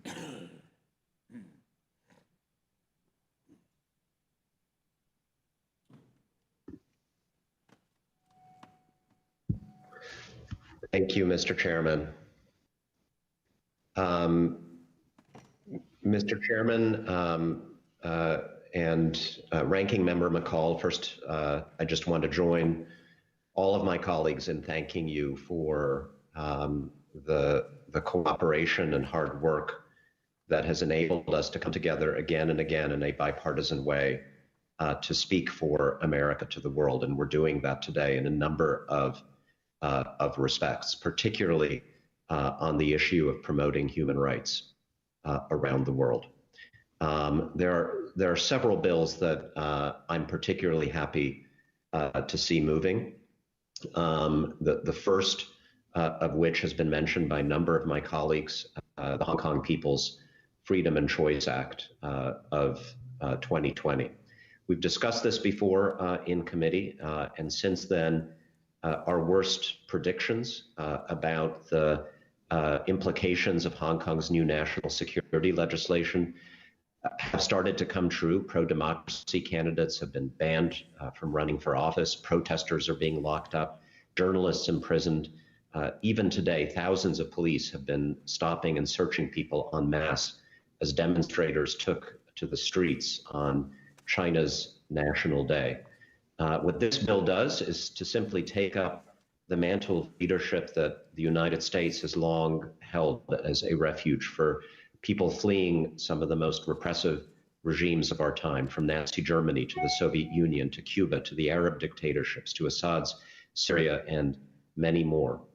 It says that those being persecuted in Hong Kong can have expedited access to the United States as refugees. Those already in the United States, Hong Kongers who fear going back, will have protection here. This is a good thing. It is a first step. I hope we continue to take further steps in this direction, including by opening our doors to a much wider range of people in Hong Kong who may want to make their lives in the United States and contribute their talents to us. The message to Beijing is very, very simple, that if you continue your efforts to crush the people of Hong Kong, you're going to lose the wealth and talent and energy of this extraordinary place to the United States, and your loss will be very much America's gain. Turning to Russia, I'm also happy to offer the amendment in the nature of a substitute today for the McGovern resolution decrying Putin's attempted assassination of Alexei Navalny. This is not the first attempted poisoning by Putin. It is a preferred method of his, allowing him some plausible deniability for his actions while at the same time striking fear into the heart. The past 2 years in a partnership with Representative McKeechin to put together a comprehensive environmental justice bill that is before us today. Importantly, this bill has been developed by environmental justice communities themselves through an inclusive, transparent, and community-led process. I want to extend my sincere appreciation to my friend, Representative McKeechin, for his leadership and the perseverance on this issue. His deep commitment to grounding these efforts in empathy and understanding, and his insistence that on a transparent, participatory public input process driven by impacted EJ communities has been key, an absolute key to crafting meaningful and comprehensive environmental legislation. I also want to acknowledge Representatives DeGette and Barragan from our committee, as well as Representative Chakowski, Gomez, Meng, Kilmer, and also from our committee, Representative Garcia and Holland for portions of their their legislation and policy recommendations to the environmental justice that were incorporated in the Environmental Justice for All Act, and for their own efforts, every one of them, to develop solutions for EJ communities. The legislation before this furthers environmental justice objectives in a variety of ways. The bill includes several provisions to ensure more equitable access to parks and recreation opportunities for underserved community. The bill requires federal agencies to provide early and meaningful community involvement opportunities under NEPA when proposing an action affecting an environmental justice community, and strengthens tribal input opportunities under NEPA. The bill strengthens and restores civil rights protections for communities facing greater environmental hazards on the basis of race, color, or national origin. It increases transparency, coordination, and accountability from federal agencies when they are carrying out activities affecting environmental justice communities. Today, we're going to hear from several witnesses who are experts in their fields and also experts in their lived experiences working with and living in environmental justice communities. We hope their testimony today will inform our committee on the urgent need to empower communities to protect their natural resources and realize their right to clean air, clean water, and healthy outdoor spaces. These rights are not being met for far too many communities, and doing something about it is what today's hearing is about.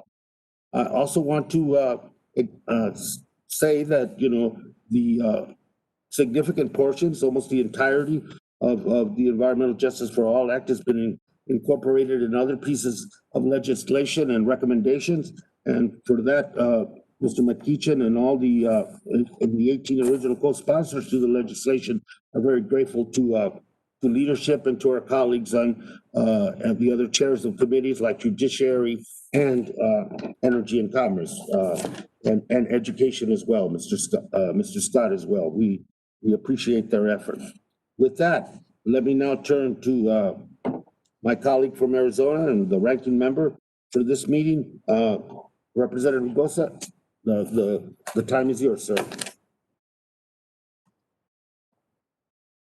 Thank you, Chairman Grijalva, and thank you to the witnesses for taking the time to join us today to discuss how to best serve environmental justice communities. H.R. 5986, the Environmental Justice for All Act, sponsored by Chairman Grijalva, seeks to achieve the laudable and bipartisan goal of lifting up and revitalizing low-income and minority communities.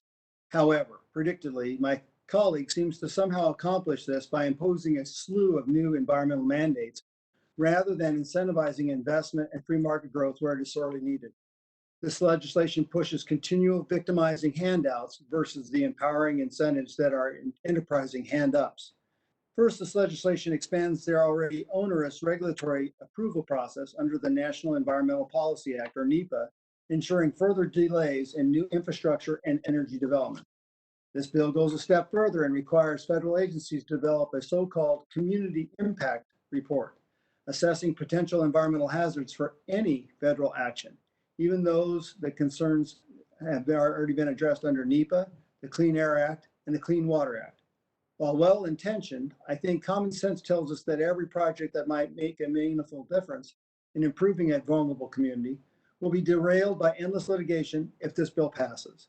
Renewable energy, broadband, affordable housing, and almost any new infrastructure will have to clear the impossible hurdles created by this language. Unfortunately, implementing this legislation will cause these communities at most risk to miss out on important opportunities to improve their communities, create jobs, and attract investment. Further, this bill imposes new fees on oil, gas, and coal industries and transfers those revenues to communities and workers that have lost conventional energy jobs. These new fees will cause unnecessary job losses in the energy sector and ensure that this new revenue stream for economic development assistance is ultimately eliminated by destroying the energy industry. We all know that these fees will be a drop in the bucket compared to the economic hardships experienced in communities where entire industries have been dismantled. Just ask the hardworking people in Appalachia about the struggle to overcome tens of thousands of jobs lost in the coal industry in just a few years' time. This bill will do the very same thing to energy producing states out west, leaving them with staggering job losses, insufficient revenue to generate new economic development, and inadequate revenues to handle public education. Overly ambitious environmental restrictions like those included in the bill before us today have already caused significant harm to American households where they have been deployed. Unfortunately, in states like California, rolling blackouts are becoming commonplace as wildfires rage due in part to neglectful forest management. Can we really afford to take California's policies nationwide? Can the most disadvantaged communities afford all of this red tape as they wait on affordable housing, reliable energy, and state-of-the-art broadband and infrastructure to come to their neighborhood? Most importantly, can we afford to ask our most vulnerable communities to take yet another risk of an entirely new regulatory regime as we work to recover from a global pandemic? I was pleased to sign on to a bill introduced by my colleague, Representative Hearn, just this morning to study and address energy poverty in low-income, minority, rural, and senior populations across this country. This bill, the Energy Poverty Prevention and Accountability Act, draws on many of the recommendations that our Republican witness, Mr. Hawley, made before this committee when he testified here just last year. As my colleagues on the other side continue to introduce bill after bill aimed at destroying our industry, energy and economy, and tying up every federal action aimed at modernizing our infrastructure and litigation, we must ensure that we have the mechanism in place to analyze the impact of these regulations on at-risk communities. If we are able to understand the true impact of these Washington mandates before they are implemented, perhaps we can avoid causing further harm to American households in pursuit of our colleagues' lofty Green New Deal fantasies. I look forward to hear from the witnesses today. Thank you, Mr. Chairman, and I yield back.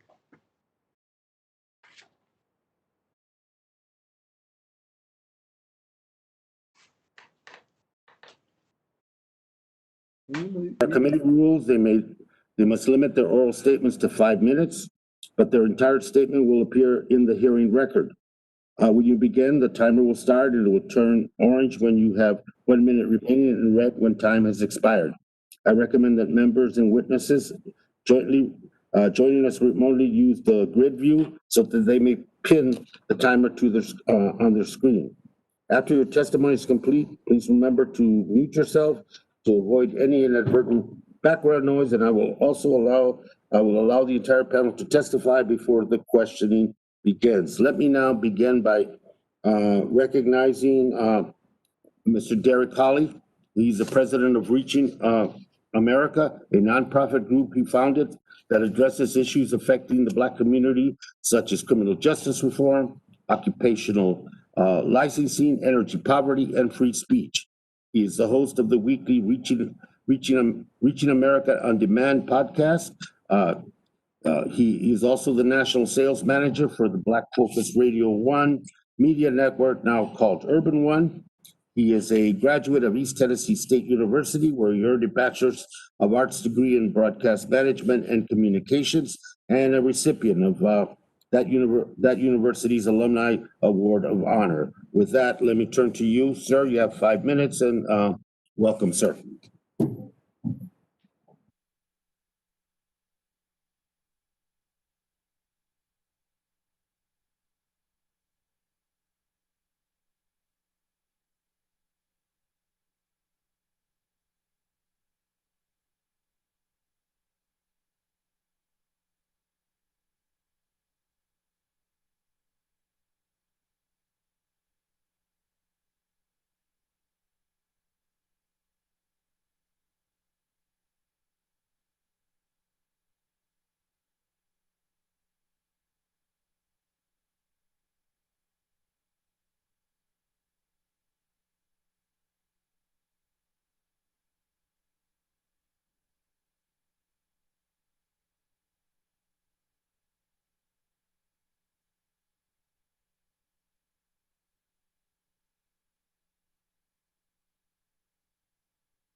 We now call the committee back in order. I understand our difficulties, technical difficulties have been taken care of.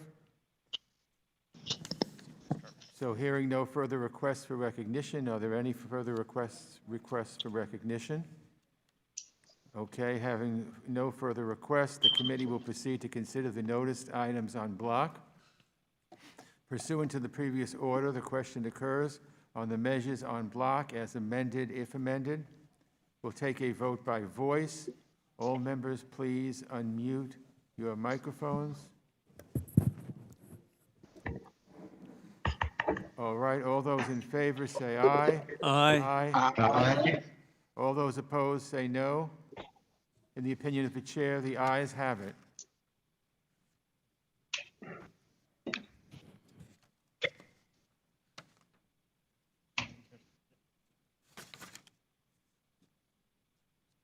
The measures considered en bloc are agreed to, and pursuant to the previous order of the committee, each measure is ordered favorably reported as amended, if amended, and each amendment to each bill shall be reported as a single amendment in the nature of a substitute.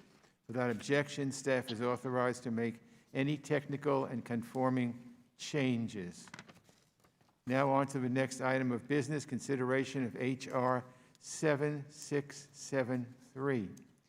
Pursuant to notice for purposes of markup, I now call up H.R. 7673, the Represent America Abroad Act. The clerk will report the bill.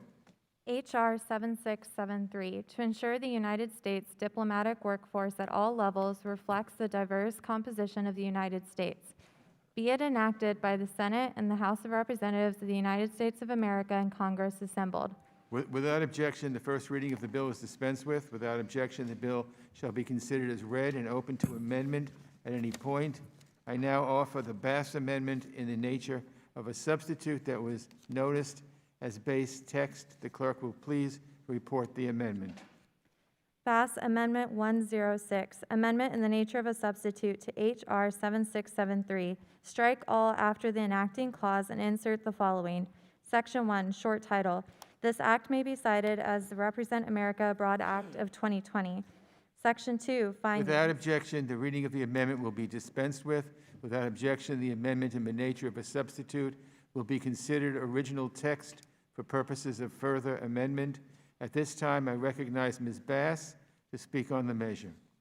Thank you very much, Mr. Chair. H.R. 7673, Represent America Abroad Act, is a partnership with my friend and colleague, Representative Shabbat. We have worked together on bipartisan issues for many years. H.R. 7673 addresses foreign policy areas that U.S. diplomats work on daily. However, that work cannot be realized without those who implement our goals abroad, our Foreign Service officers. These diplomats are America's face to the world, and as such, its workforce must represent the full spectrum of American society in order to effectively advance American values, including diversity and inclusion.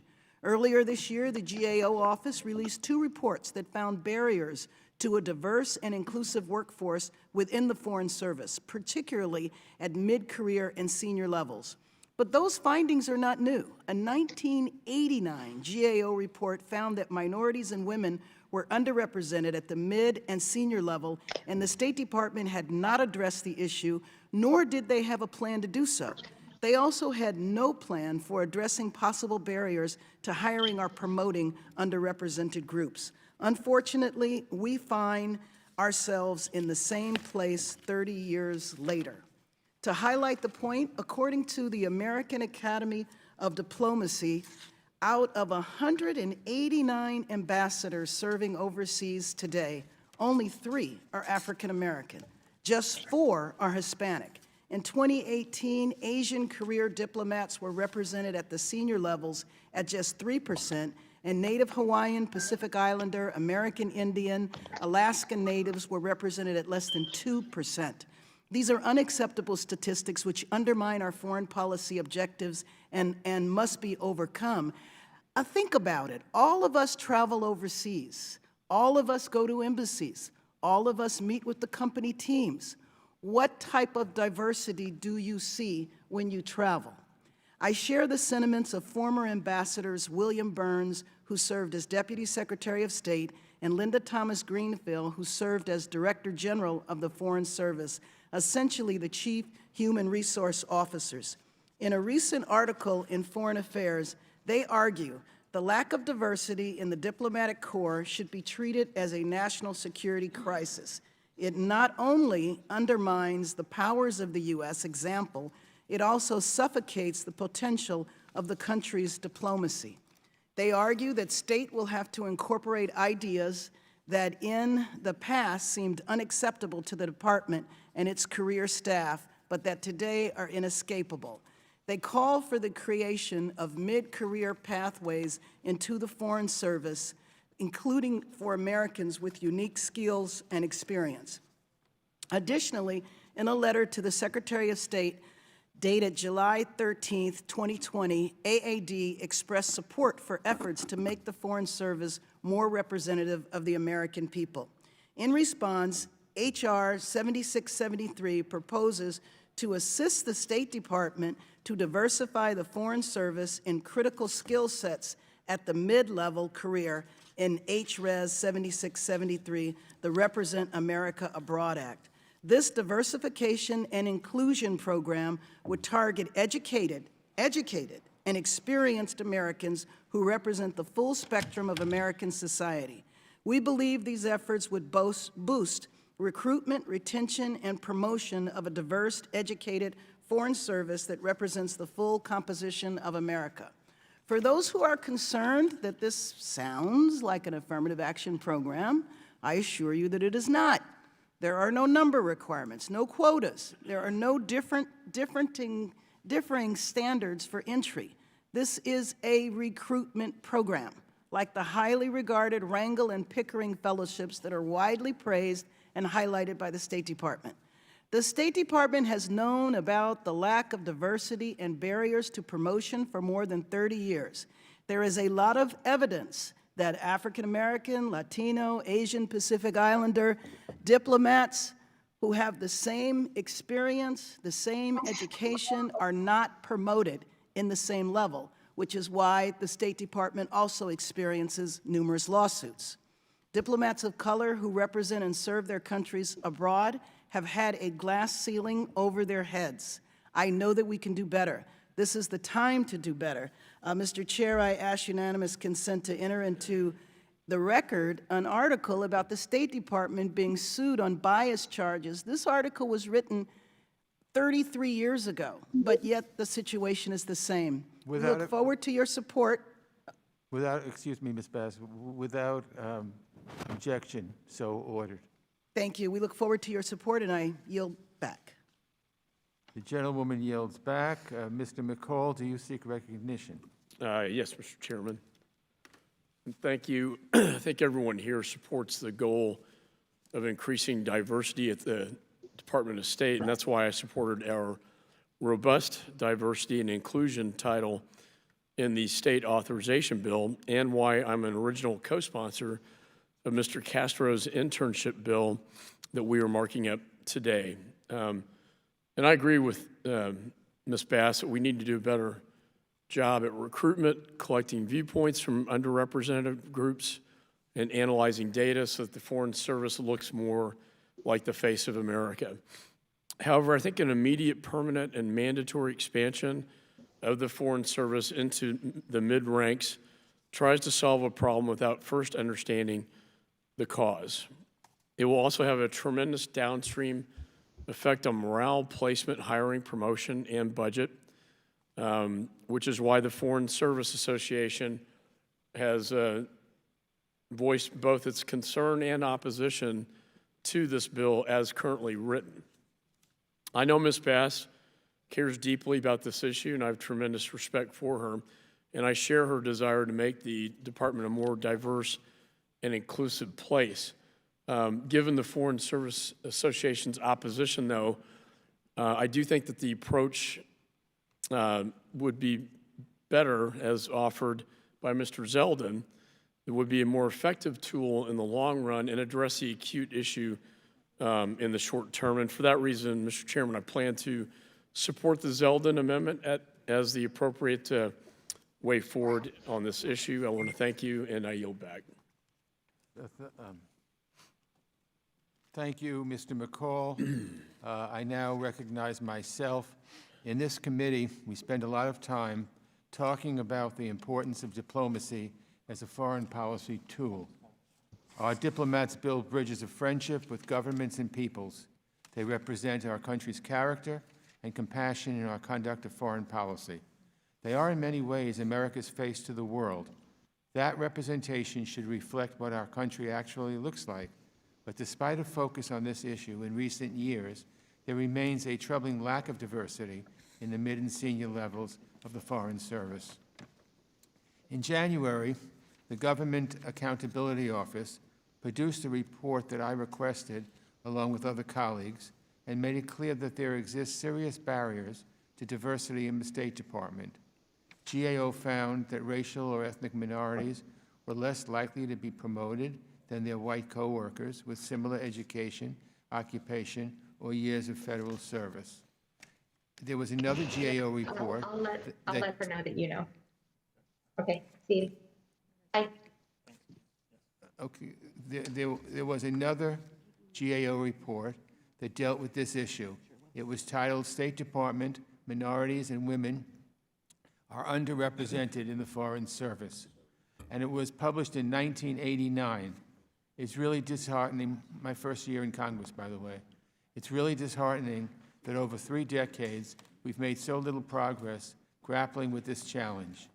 We need to do better, and Chairwoman Bass's bill is a step in the right direction. It would direct those in charge of the Foreign Service to establish a lateral entry program for people who belong to traditionally underrepresented groups in order to attract more members of minority groups into the Foreign Service and address the underrepresentation at the mid and senior levels. This is a good bill. I want to thank Ms. Bass for her hard work. More than a quarter of House members have signed on as co-sponsors. I look, let's see. These are real problems, and ignoring them will not make them go away. We can do our part by trying to build a more diverse, inclusive workforce among those who serve our country and represent us overseas. I'm glad to support this measure, and I urge all members to do the same. I realize members wish to speak on the bill and that some members have amendments to offer. I will now recognize any other members by committee seniority, alternating between Democrats and Republicans for the purpose of speaking on the bill first. If you miss your turn, please let our staff know and we will circle back to you. If you seek recognition, you must unmute your microphone and address the chair verbally. Then we'll move on to amendments. Do any other members wish to speak on the bill? Mr. Chairman. Mr. Meeks. Thank you, Mr. Chairman. I want to thank Chairwoman Bass for this amendment. This is really important. And I heard Mr. McCall's statement, but it's time, the studies really have been done already. Mr. Zeldin's bill is primarily talking about doing another study. We've seen the studies. GAO has come out with the study. In fact, for most of us that are on this committee and who have traveled, all you gotta do is travel and go look at the State Department and who represents us, who's in the foreign services. Just travel. The numbers are there. So what this bill says that we've seen the studies, we know that there is a problem. Now let's address the problem. It's not just good for the State Department, it's good for America. We need to have this addressed. So when I think about how we fixed and addressed some issues before, say like in the armed services, there's actual recruitment from the armed services that go into Black and Hispanic neighborhoods, they go into local schools, they go into colleges, they go to other institutions, trying to make sure that they get them to enlist in the military. And that's a good thing, that's not a bad thing. But we should do the same thing in the State Department. Because we know that diplomacy is just as important as the armed services. And we need to go out and recruit folks, because too often I know in communities like mine, now I got a good, what I think is a great public education. I saw individuals coming into my schools to recruit for the armed services, but I had no idea at the time about the State Department and diplomacy and opportunities that were therein. So all that Mrs. Bass is saying is we need to go out. There's talent there. And make sure the State Department looks like America. So when we're out there, our diplomats look like America. And that gives us greater credibility to lead, to show. I mean, I often say that what makes our country the greatest country that this planet has ever seen is our diversity. People from all different parts of the world and people of different colors. But you got to open those doors. You can't keep the doors closed and say we need another study. The doors have been closed because we have not recruited, and then people say, oh, we can't find anybody, or we don't know anybody. When we never looked for anybody, we never trained anybody, and then we never made sure that we're within a culture that they could grow and elevate within that organization. We should be doing it in the State Department and leading everybody else, and proud of what we're doing, because that's what makes us America. We've overcome a lot. We've got a lot more to overcome. And the State Department, in an ever-closing world where we got to be more interconnected than ever, should be representative of our country and diversity, and having people of color therein. I wish I knew then. Maybe that's why I love this committee so much, because I love foreign affairs. Maybe I wouldn't be in Congress now. Maybe I'd be in the State Department had those doors been open, or had I knew such existed in my community at the time that I was growing up. So let us be active. Let's support 7673. Let's be proactive and not just talk about another study. Let's resolve the problem and the issue. And I think that this bill takes us in the right direction. And I ask all of us to support H.R. 7673. And again, I compliment Congresswoman Bass for this great, fantastic bill that takes us to make the State Department representative of our great country. And I yield back the balance of my time. Thank you very much, Mr. Meeks. The gentleman yields back his time. Mr. H.Res. Thank you, Mr. Chairman. I'm running out of juice here on my iPad, but I think we have enough. Thank you very much. I want to thank my colleague from California, Congresswoman Karen Bass, for introducing an important bill to ensure that our diplomats reflect the diversity of our country. I am proud to be an original co-sponsor of H.R. 7673, the Represent America Abroad Act of 2020. As an immigrant who came here at the age of 11 and has made this country my home, I believe diversity is one of America's greatest strengths. I have also observed through my work on this committee and my trips abroad that our diplomats do essentially work to advance the interests of the United States. I think it is fair to say that many citizens and government officials in other countries draw conclusions about who we are as a country based on the people who represent us at our embassies around the globe. This bill is about ensuring that we put our best foot forward. What message are we sending the world by having the State Department that is fair, more white, and far more male than our country's actual population? More importantly, how many talented diplomats or future diplomats are being passed over or denied the opportunity to promote our interests abroad due to the structural barriers that persist in our State Department? It is time that those who represent us abroad fully reflect our commitment to inclusion and diversity. This bill takes a big step in that direction by making it easier for people of color to join the Foreign Service as mid-level officers. It also provides a necessary nudge to ensure that the State Department takes tangible steps to recruit and retain talented candidates of color. The lack of adequate progress over the last 2 decades shows that we must be purposeful in our efforts to recruit a more diverse foreign service workforce.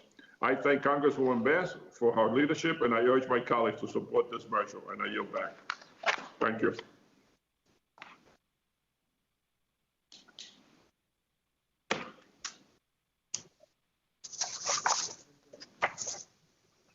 The gentleman yields back. Mr. Connolly. Thank you, Mr. Chairman. I support this bill because it's needed. One of the sort of dirty little secrets in the nation's capital is how little diversity there actually has been historically in our foreign service ranks. Qualified, competent, good men and women, but it doesn't always reflect, and certainly usually hasn't, the face of America, the diversity of America. And in fact, we're experiencing right now a depletion in the ranks of minority personnel in the Foreign Service. There has to be an aggressive recruitment. There has to be an aggressive commitment to making the Foreign Service so that it looks like America. That's good for American diplomacy, but it's more importantly a clear and clarion statement about who we are and who we want to be.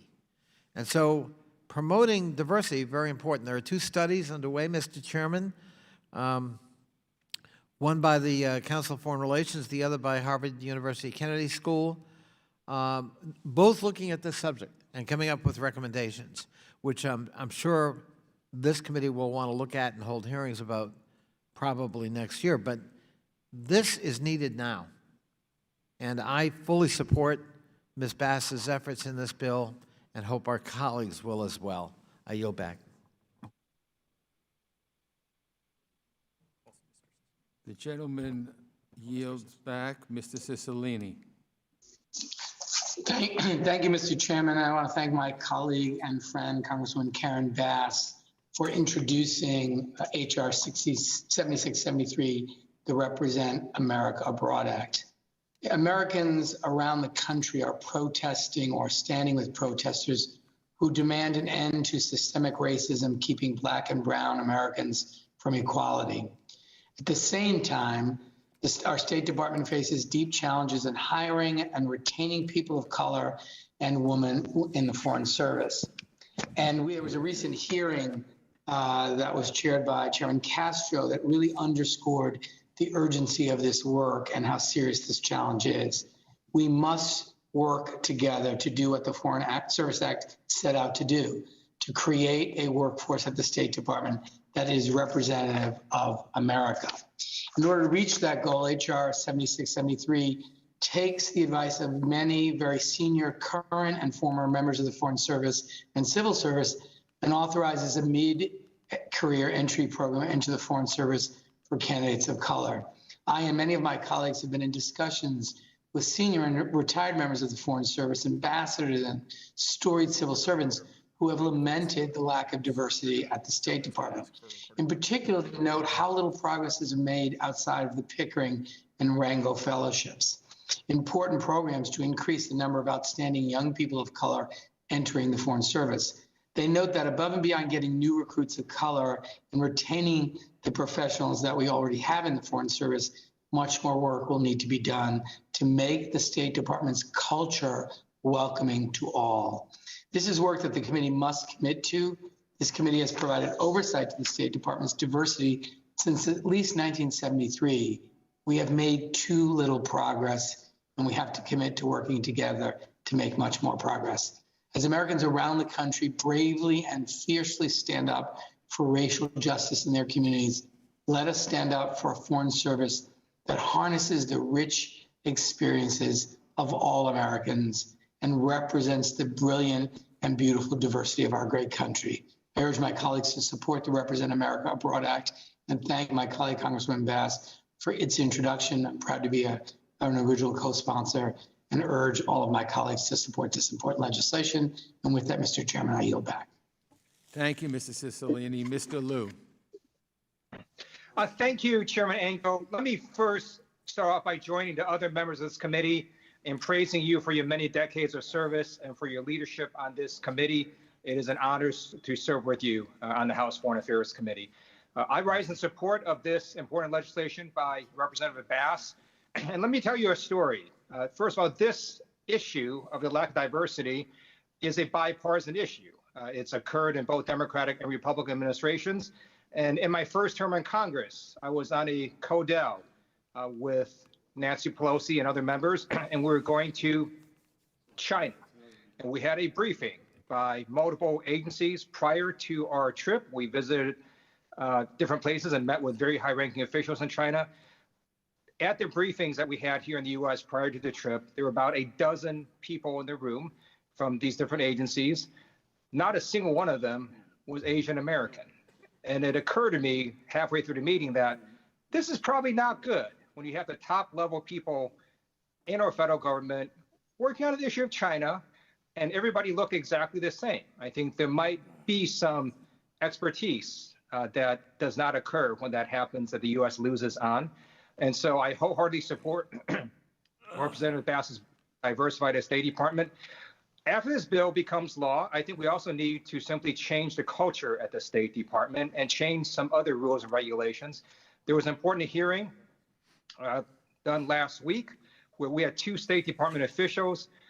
This was a hearing that Representative Castro chaired and Representative Sicily mentioned.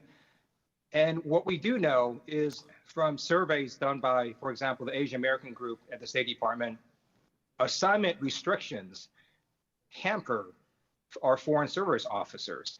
And so some of them, for example, simply will not be assigned to different countries or high-profile countries just because of who they are. And so I asked a very simple question of these two State Department officials. I said, if you're Russian American, does that mean you're not allowed to work in Russia or work on Russian issues? Or if you're Chinese American, or you barred from working on issues related to China? They could not answer that question. First of all, it's illegal. You can't do that. You cannot discriminate against any federal employee based purely on their ethnicity. So the state just has to stop doing that. And if there are assignment restrictions based on factors that may cause, for example, a security risk, they've got to be valid. So I think there needs a wholesale change to the State Department. This has been going on for far too long in both Democratic and Republican administrations. I, for example, am no less American than Chairman Engel. I'm also no more American than Chairman Engel. We're all Americans, and the State Department needs to treat its foreign service exactly the same way. We're all Americans and should be treated that way. I wholeheartedly support Representative Bass's comments, and I just have to end tonight saying how last night's comments by the President of the United States were utterly disgraceful when he somehow said an immigrant member of Congress how she was running our country. Well, guess what? We're all Americans. We're all trying to run our country the best that we can. I yield back. Gentleman yields back. Ms. Titus. Thank you, Mr. Chairman. I'm a co-sponsor of this bill, and I strongly support it and thank our colleague, Ms. Bass, for bringing it forward.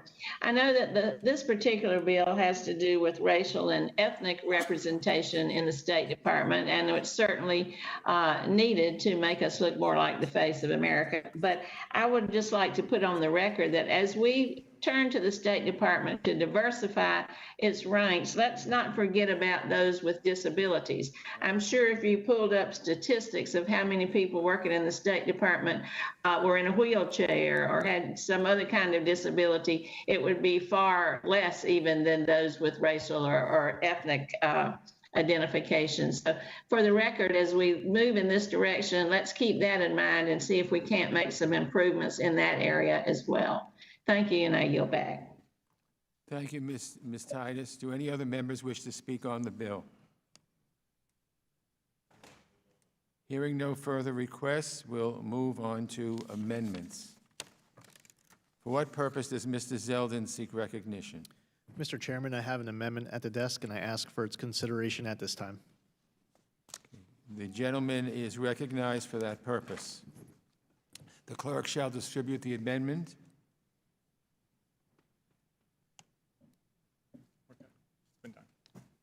Been done, I'm told. For members currently in the hearing room, a member of the staff will bring a copy to you.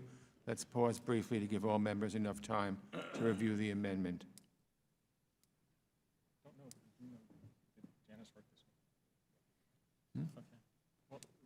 Has everyone received a copy of the amendment?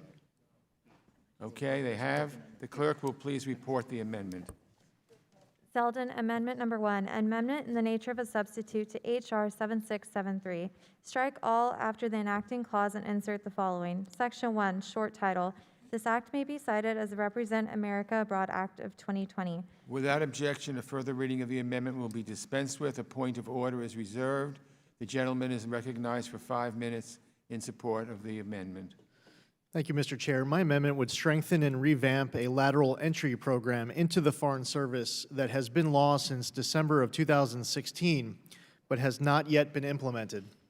This gives us a unique opportunity to refocus our objectives.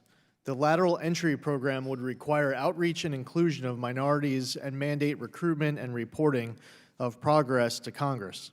This amendment recognizes the importance of diversity and the need to do more in the mid-level and senior ranks of the Foreign Service without harming the structure of the Foreign Service. Ms. Bass's bill would disrupt the multi-step process of the Foreign Service by artificially elevating candidates who enter into a lateral entry program into mid-level status. The American Foreign Service Association, which represents over 28,000 active and retired Foreign Service employees, opposed that bill. I would request unanimous consent to enter a letter into the record from the American Foreign Service Association regarding the Bass bill. The American Foreign Service Association offered to work with the majority to improve the language because they are rightfully concerned that the way the language is currently drafted would be unfair to those Foreign Service officers who have worked for many years to reach mid-level status. The Foreign Service is similar to the Army in that you gradually rise through the ranks. You don't just skip steps. The original bill would permit participants of the lateral entry program to bypass years of service. These years of service are necessary to provide expertise on managing embassies abroad. That bill was drafted without input from the State Department and without working with the minority on changes. I helped lead the effort on another bill in the en bloc package that was drafted with bipartisan input to create a paid internship program at State without drastically changing the structure of the Foreign Service, but organically increasing diversity. And I appreciate Chairman Castro's work on that bill. Diversity and inclusion should play a central role in improving recruitment, retention, and career development efforts. However, we must be responsible about creating programs that unfairly impact current Foreign Service officers who have spent years rising through the ranks. To summarize, my amendment identifies the importance of attracting and maintaining a diverse Foreign Service through the mid and senior ranks. This amendment would revamp a pre-existing mandated lateral entry pilot project by adding additional requirements for minority outreach and inclusion and require the State Department to report to Congress on those efforts. I want to take this opportunity to thank Ms. Bass for her passion and leadership on this issue. She genuinely is working hard on this cause, and I appreciate that. I want to respond to one comment one of my colleagues made a little while ago. Mr. Meek said that the amendment was just a study, and it's important to note that there's actually nothing at all in the bill that references a study. It does have a mandate for a new recruitment guideline, and it's also not just some reporting requirement, but certainly nothing in the text with regards to a study.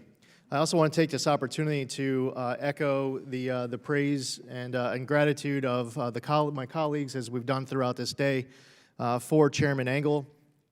I got to say, personally, even though I'm on the other side of the aisle, was saddened to learn the news that he is going to be moving on to other pursuits. Chairman Engel has worked hard throughout his career on many incredibly important issues related to strengthening U.S. foreign policy in our country, strengthening relationships with our allies like Israel, and someone who will definitely be greatly missed in this chamber. So I thank Chairman Engel for his friendship, his years of service, his chairmanship here on the committee, and I wish him the best of luck and fortune and everything that is still ahead in his life. I yield back. I thank the gentleman for his kind words. Thank you very much. Ms. Bass. Thank you. Thank you very much. While we appreciate the amendment offered that seeks to amend the lateral entry program into the Foreign Service that was passed into law in 2017, I must let you know that it does not tackle the issue head-on. The use of the words should be, quote, should be an avenue for the Foreign Service to diversify is no different from current recruitment into Foreign Service. What we have learned is that traditional recruitment has been unsuccessful in recruiting historically underrepresented groups into the Foreign Service. And while my colleagues are concerned about the fact that this is skipping steps and people who have been in the ranks for a while move up, the problem is that people in the Foreign Service who represent underrepresented groups who have the same qualifications, the same years of service, are not promoted. So there is a problem within the Foreign Service. I think that it is sad when we think about people being demoralized when we are talking about diversity, because the fact of the matter is, even when there are people of color in the Foreign Service, they don't stay long. They're not retained because of the glass ceiling. So when we are concerned about the moral challenges at the State Department, we need to be concerned about the fact that people who face a glass ceiling in a building that is supposed to be a meritocracy do not receive the same treatment. The more the national security workforce reflects America, the more effectively it can advance American values on a global stage. Diversity and inclusion is a priority for all of us. It makes us safer as a country, and it's the right thing to do.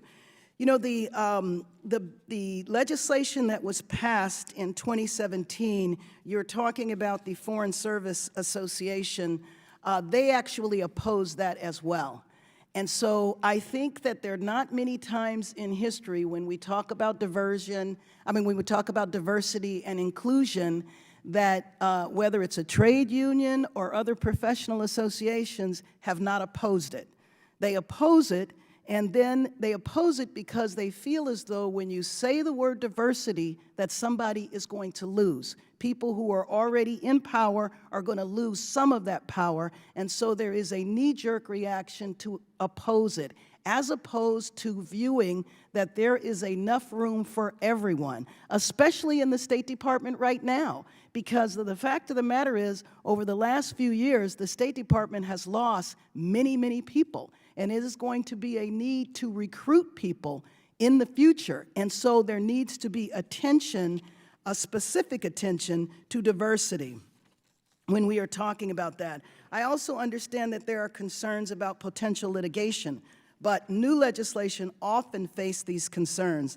The legislation risk I'm worried about is the committee's failing to act, to not address the lack of diversity at the mid and senior ranks. When the GAO finds that racial and ethnic minorities are promoted at lower levels than their white counterparts, when you control for language and education and other things, this strikes me as a potential vulnerability to the State Department. So the risk I'm worried about is what happens if we do nothing.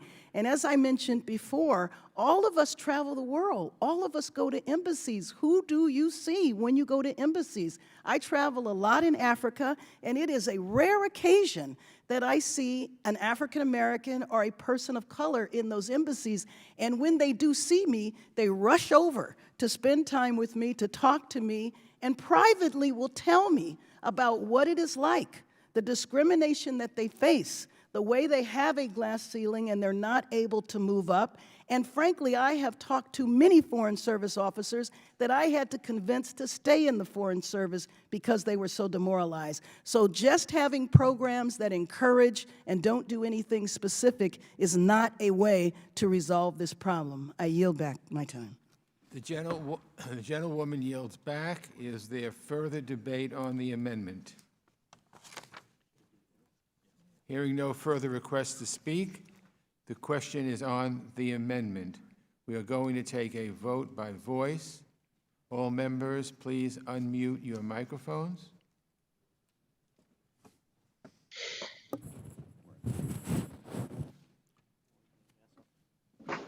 All those in favor say aye. Aye. Aye. Aye. All those Aye. opposed, no. No. In the opinion of the chair, the noes have it, and the amendment is not agreed to. Do any other members seek recognition? I can't tell what I said. Hearing no further requests for recognition, the question is to report H.R. 7673, the Protection Represent America Abroad Act, to the House with the Bass hands. Okay. And the recommendation that the bill do pass. We're going to take a vote by voice. All members, please unmute your microphones. All those in favor say aye. Aye. All opposed, no. No. In the opinion of the chair, the ayes have it. The measure is ordered favorably reported without objection. Staff is authorized to make technical and conforming changes.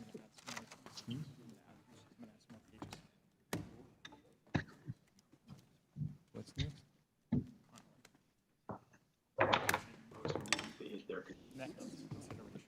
Okay, pursuant to notice for purposes of markup, I now call up H.R. 4507, the Protection of Saudi Dissidents Act. The clerk will report the bill. H.R. 4507, to protect Saudi dissidents in the United States and for other purposes. Without objection, the first reading of the bill is dispensed with. Without objection, the bill shall be considered as read and open to amendment at any point. I now offer the Connolly Amendment in the nature of a substitute that was noticed as base text. The clerk will please report the amendment.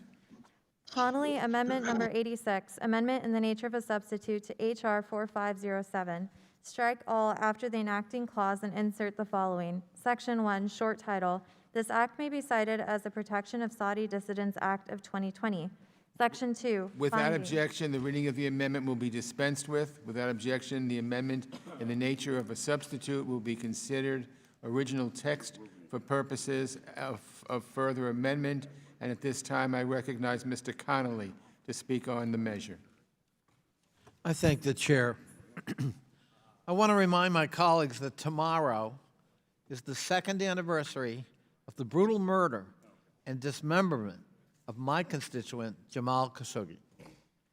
And to this day, the Saudi government that pre-planned in a calculated and bloody way Mr. Khashoggi's death has yet to be held to account. This bill seeks to focus on that accountability. The Protection of Saudi Dissidents Act bans the sale of U.S. weapons to Saudi intelligence, law enforcement, or internal security until and unless the Secretary of State can certify that these agencies are not involved in forced repatriation, silencing, or the killing of Saudi dissidents in other countries, including our own. It enhances congressional oversight, whether the government of Saudi Arabia was engaged in a consistent pattern of acts of intimidation or harassment directed against Jamal Khashoggi or any individual in the United States, and whether any U.S. origin defense articles were used in those activities.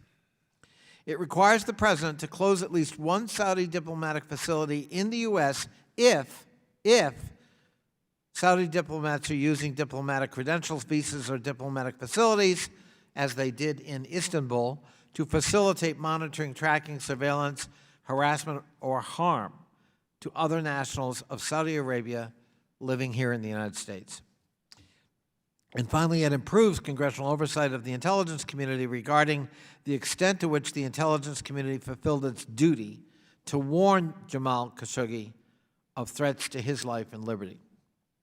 The bill, Mr. Chairman, has the support of numerous, well over a dozen, prestigious outside groups that care about human rights and advocate for them, including the Committee to Protect Journalists, Reporters Without Borders, PEN America, the Project on Middle East Democracy, Freedom House, Freedom Initiative, Human Rights First, Freedom Forward, the Friends Committee on National Legislation, the Saudi American Justice Project, Human Rights Watch, and Freedom Now, among a number. And I would ask unanimous consent that statements and letters of support from those organizations be entered into the record. Without objection. I thank the chair. Now the facts of the case. 2 years ago tomorrow, my constituent and lawful U.S. resident, a journalist, mild critic of the Saudi regime, he wanted to see reform, not revolution, Jamal Khashoggi, was lured into a Saudi consulate in Istanbul, Turkey, because he needed paperwork to remarry. He was lured into that consulate under false assurances of his own personal security, where he was murdered in cold blood and dismembered by agents of the Kingdom of Saudi Arabia, reportedly by our own intelligence community and Turkey's intelligence community at the direction of the Crown Prince Mohammed bin Salman himself. And with, as I said, false assurances of safety given to him by the Saudi ambassador here in the United States at that time. The U.S. intelligence community assessed that the Crown Prince ordered Mr. Khashoggi's murder. The UN Special Rapporteur on extrajudicial summary or arbitrary killings concluded that Mr. Khashoggi has been the victim of a deliberate, premeditated execution and extrajudicial killing for which the state of Saudi Arabia is responsible. That was the finding of the United Nations special investigator on this case. And we know Jamal Khashoggi was neither the lone nor last victim of Saudi Arabia's international campaign of intimidation, disappearances, and assassinations. Dr. Saad al-Jabri, and Lujain al-Hatul, these are two all familiar names on the long list of dissidents persecuted while overseas. I would also ask at this point, Mr. Chairman, to enter into the record a series of articles, including a New York Times article, Saudi official hid abroad, his family became a target at home by way of retaliation. A May 2019 New York Times article, it wasn't just Khashoggi, a Saudi prince's brutal drive to crush dissent. A January 2019 New Yorker article, the Saudi government's global campaign to silence its critics. An October 2018 New York Times article, Our Hands Can Reach You, Khashoggi case shakes Saudi dissidents abroad. And a June 2019 report on Jamal Khashoggi's killing by the UN Special Rapporteur on extrajudicial summary or arbitrary killings at this point in the record. Without objection. I thank the chair. It's important to note that this amendment, in the nature of a substitute, represents a sincere effort on my part to meet the requests of the minority. So the ANS reflects Republican recommended changes. We eliminated findings that were perceived as, by them, as unduly critical of the Trump administration.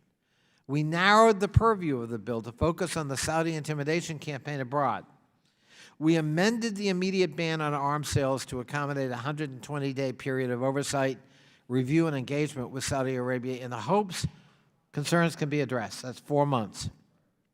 We included, reluctantly, but we included a national security waiver in Section 3 dealing with arms sales limitations.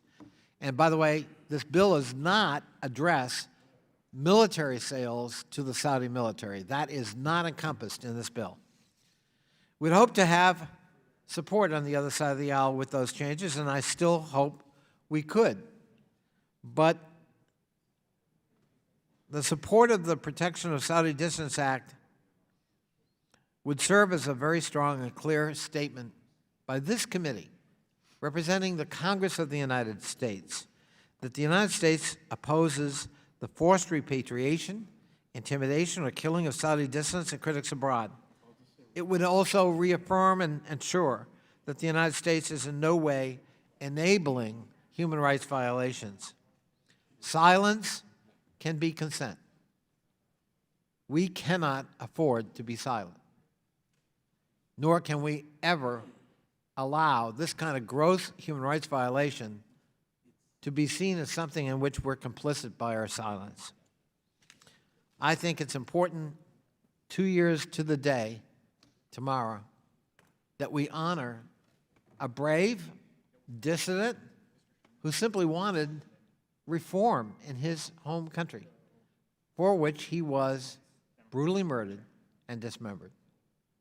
And it is time that we let the Saudi government know there's no place for that as we look at international diplomacy within our purview. I yield back, Mr. Chairman. The gentleman yields back. Does Mr. McCall seek recognition to speak on the underlying bill before we turn to other members and amendments? Yes, Mr. Chairman, I do. Let me just first say at the outset that the killing of Jamal Khashoggi, a prominent Saudi journalist, was an outrageous and gruesome crime, as Mr. Cowley pointed out.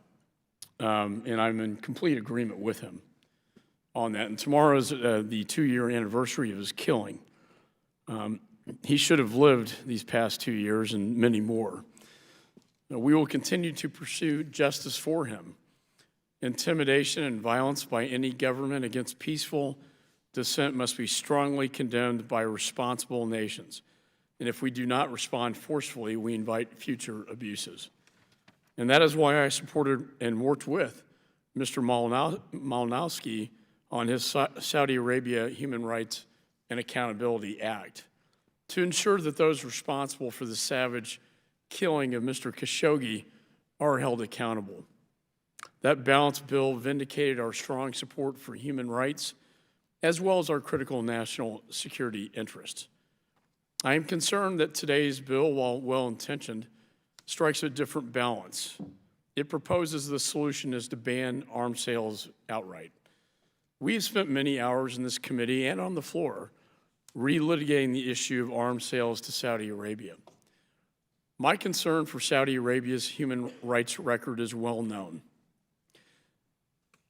But our relationship with the Saudis covers many strategic interests as well, including the very real and deadly threat of Iran.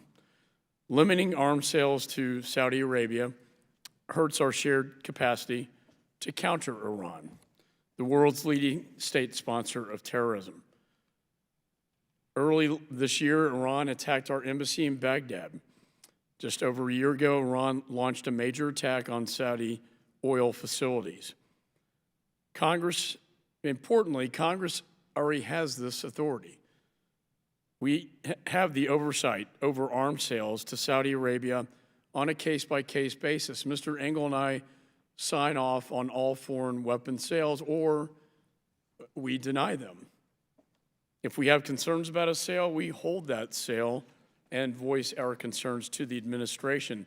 So my point is there's already a process in place for this. But I think a legislative ban outright does not give us the ability or flexibility to respond to this evolving lethal threat from the largest state sponsor of terror. And I might also be remiss if I didn't mention at a time when we're having great success with peace talks with the Arab Gulf states on the Arabian Peninsula. I appreciate the concessions Mr. Connolly's made. However, there are several that were declined, and I had proposals for elevating the issue of harassment of dissidents by Saudi Arabia while continuing to balance our strategic interest. And I think that's the right responsible approach as we look at both human rights and our national security interests. Nothing simple in the Middle East, and certainly this issue is not a simple one either.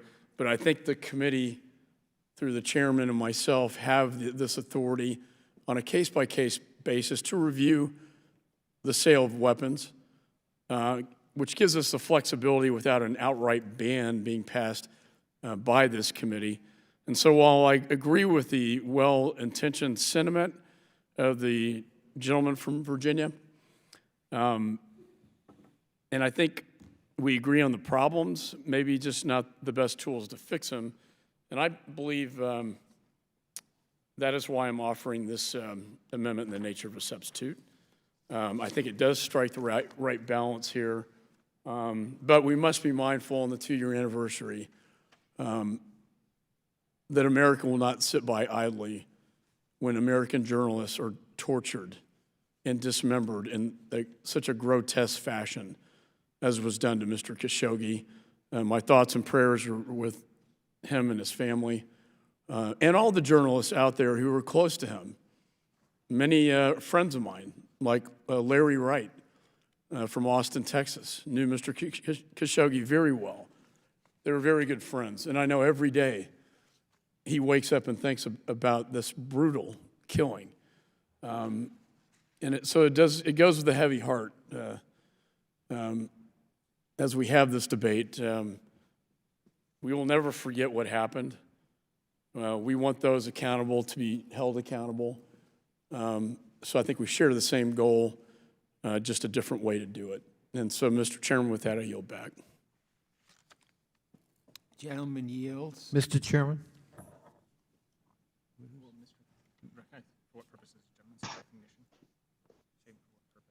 For what purpose does the gentleman seek recognition?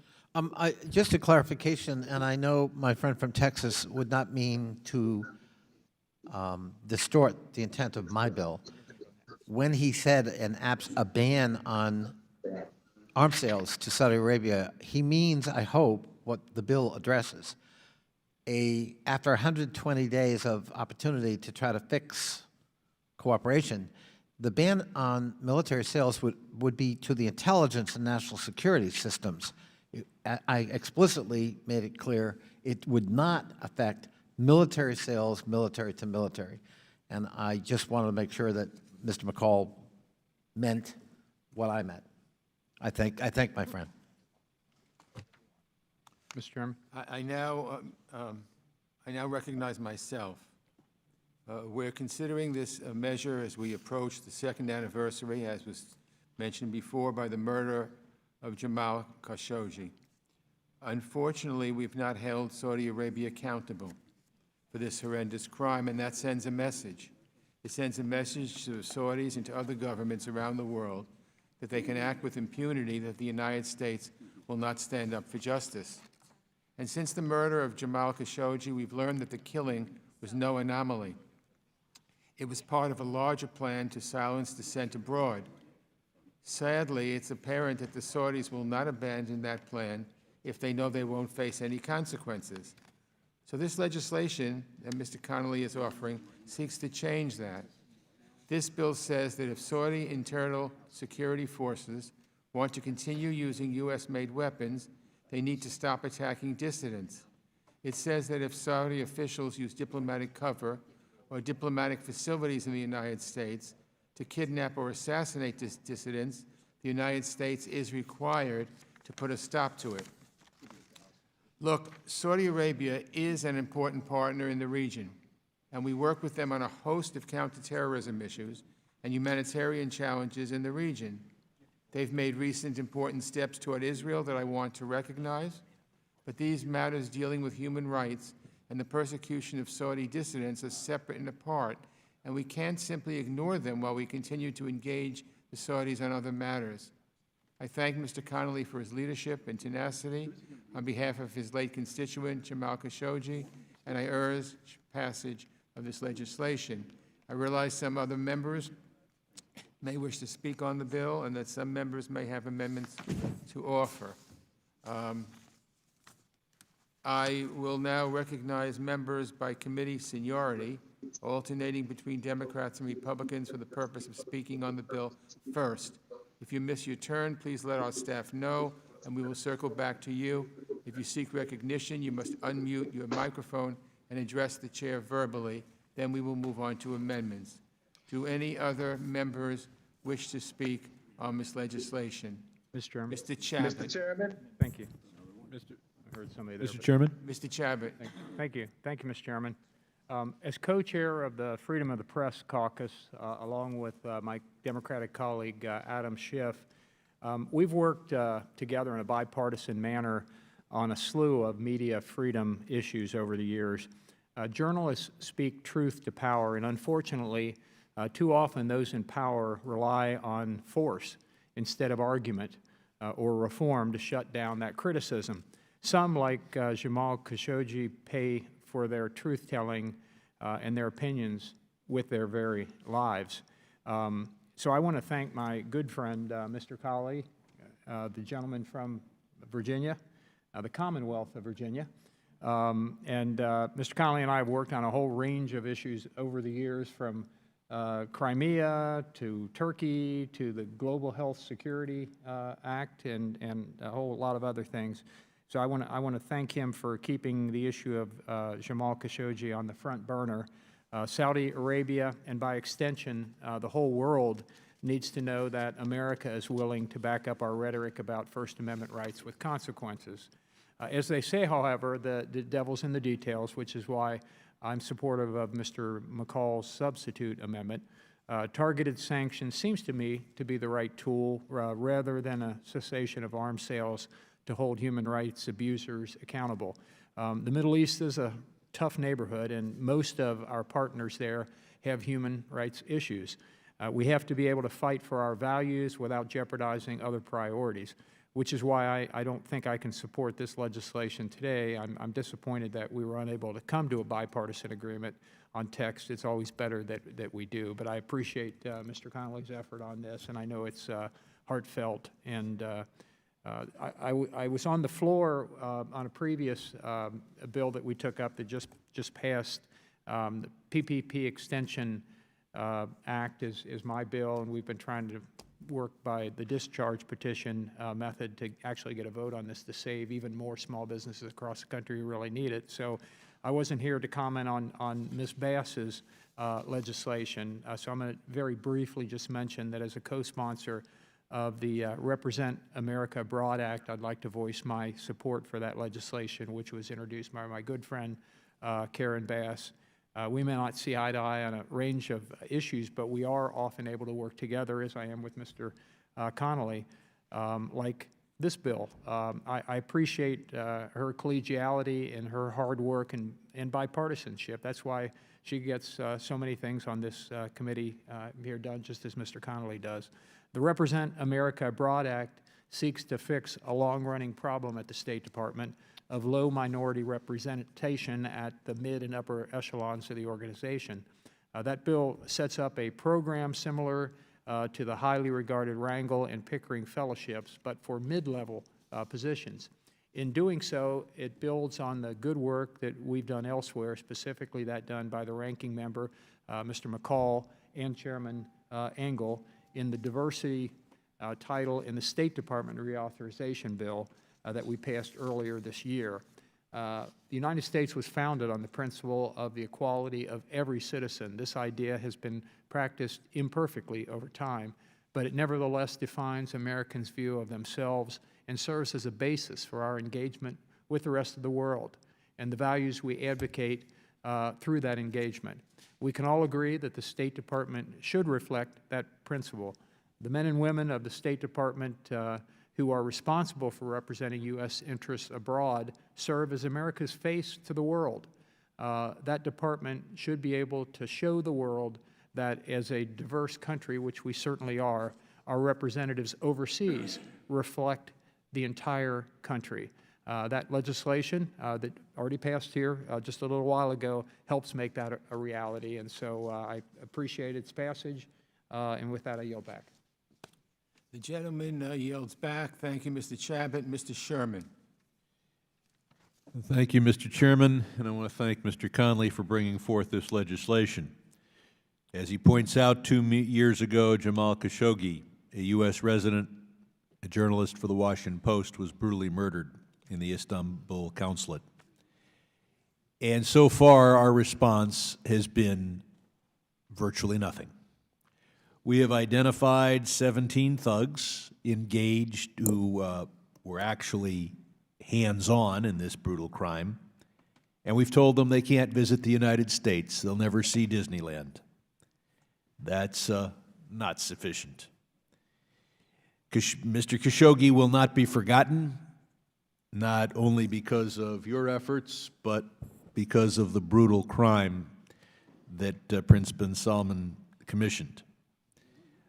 I introduced legislation also inspired by Mr. Khashoggi's brutal murder to require that any nuclear cooperation agreement between the United States and Saudi Arabia must meet the gold standard, which Saudi Arabia is trying to avoid, must provide for international inspections by the IAEA, which Saudi Arabia is trying to avoid, and you can guess why.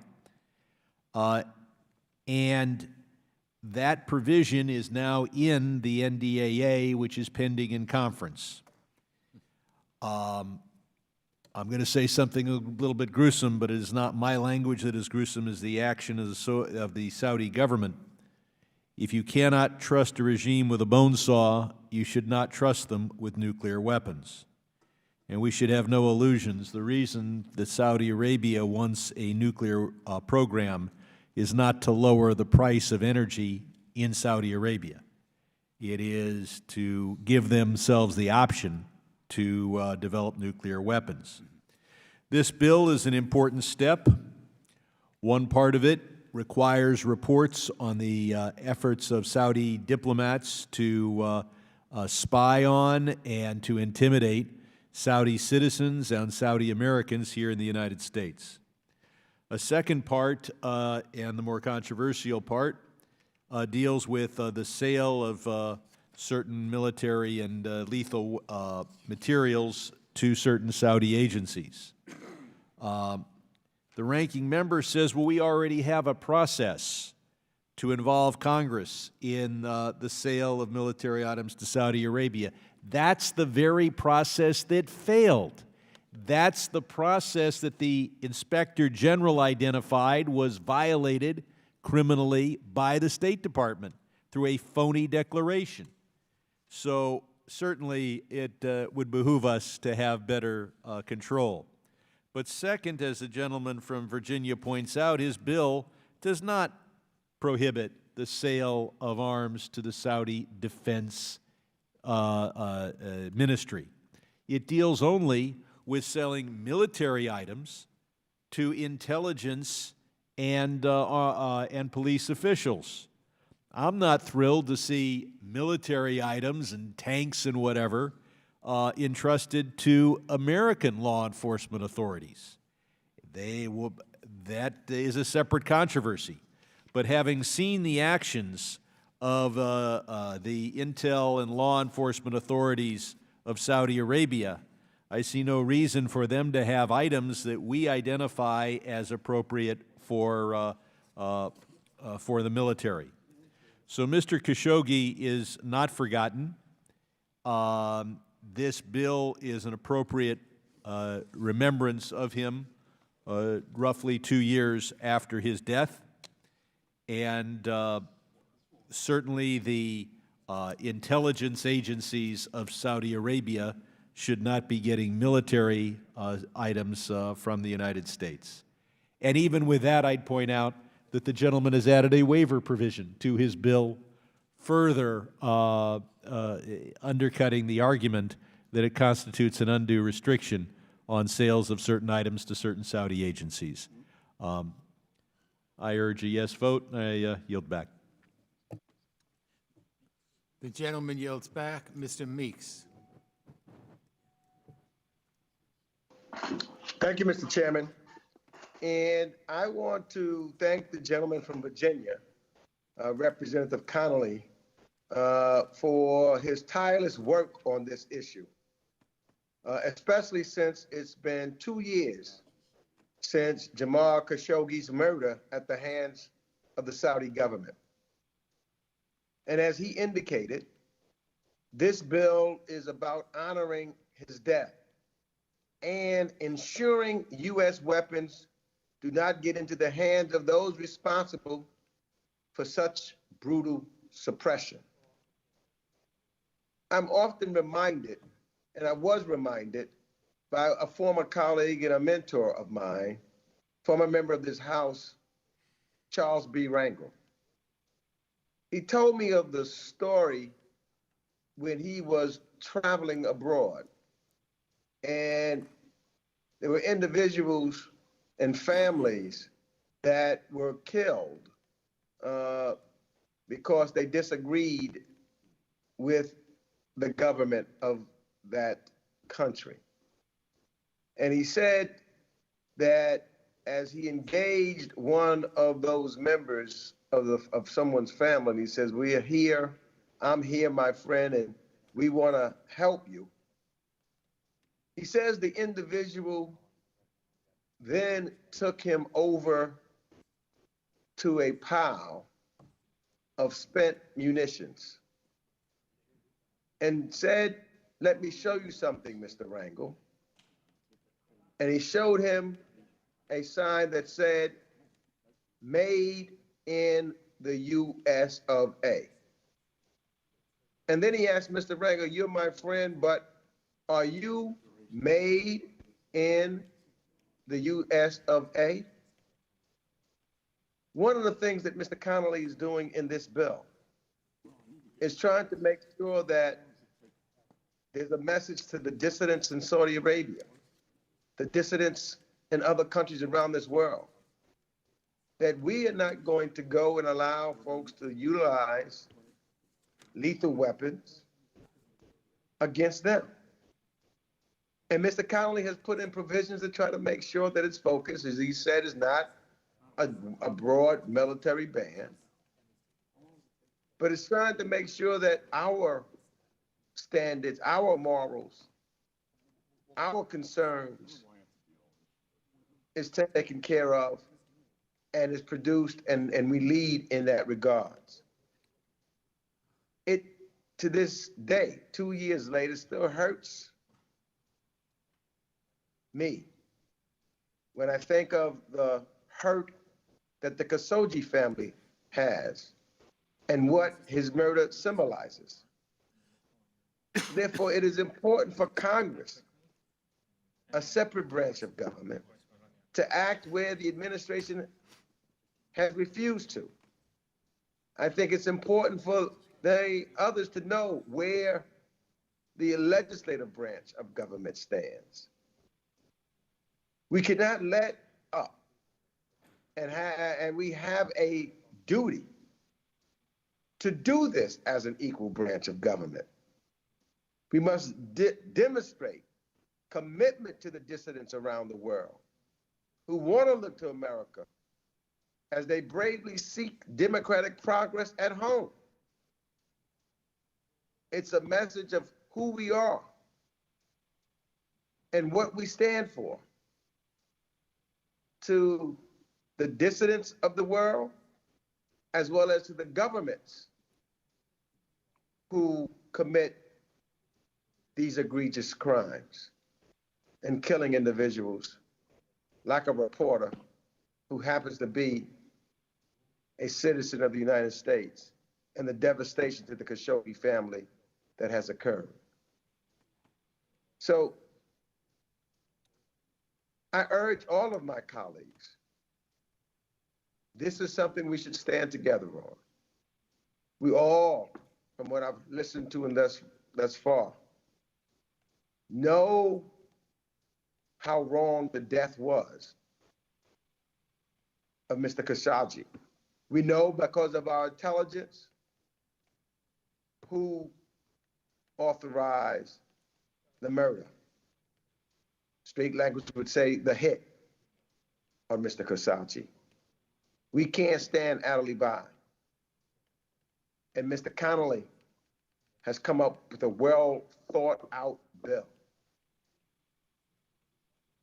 to prevent that from happening in the future. And I think all of us need to think about what that end is and support this bill. And I ask that we do just that. I yield back the balance of my time. Thank you, Mr. Meeks. The Mr. gentleman Chairman, in I the have a back. unanimous consent request. Yes, state your request. Thank you. I ask unanimous consent to enter into the record a statement in favor of the bill by Mr. Cicilline. Without objection, so ordered. And I also have letters from other Saudi families in the West, primarily here in the United States, who have been subject to harassment, surveillance, and death threats, including Saudi teams that have transited through the United States itself. And I ask now that those statements be entered into the record. Without objection, so I ordered. thank the chair. Thank the gentleman. Ms. Omar. Thank you, Chairman. It is quite strange to me that we talk about Saudi Arabia as a partner in peace and stability in the Middle East. Here is a country that exports its dictatorship and uses its diplomatic facilities to harass, intimidate, kidnap, disappear, and murder its nationals abroad. Jamal Khashoggi is the most egregious example, but far from the only one. As we recognize the second anniversary of his murder at the Saudi diplomatic facility in Istanbul, I think Mr. Connolly's bill is an extremely appropriate response from this.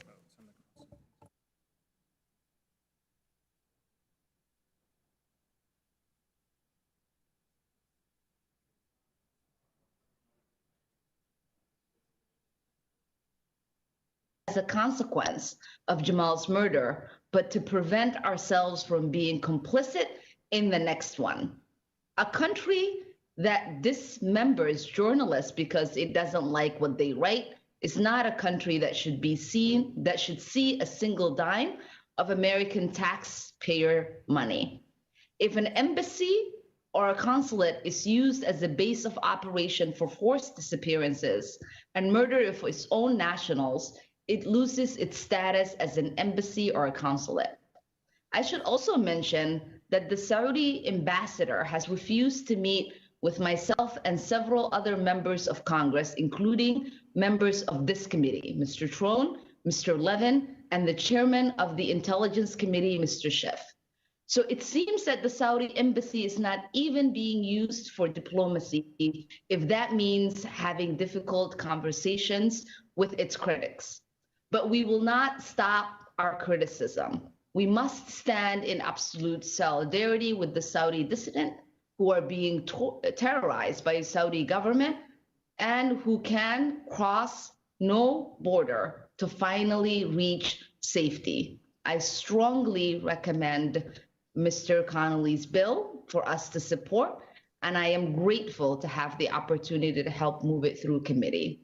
I am looking forward to voting for it on the floor. Thank you. Thank you.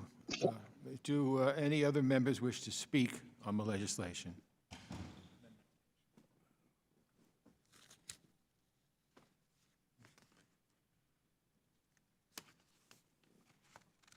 Hearing no further requests, let's move on to amendments. For what purpose does the ranking member seek recognition? Thank you, Mr. Chairman. I have an amendment at the desk.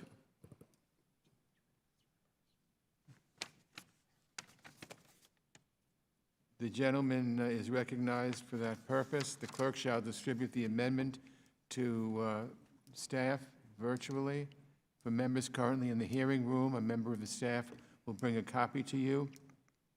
Let's pause briefly to give all members enough time to review the amendment.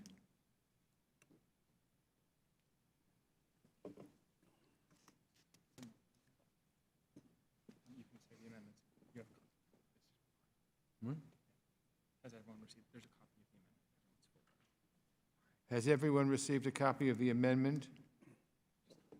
Anyone who has not received one? Okay, the clerk will please report the amendment. McCall, Amendment Number 79, amendment to the amendment in the nature of a substitute to H.R. 4507. Strike all after the enacting clause and insert the following. Section 1, short title. This act may be cited as the Protection of Saudi Dissidents Act of 2020. Section 2, findings. Congress finds the following. 1.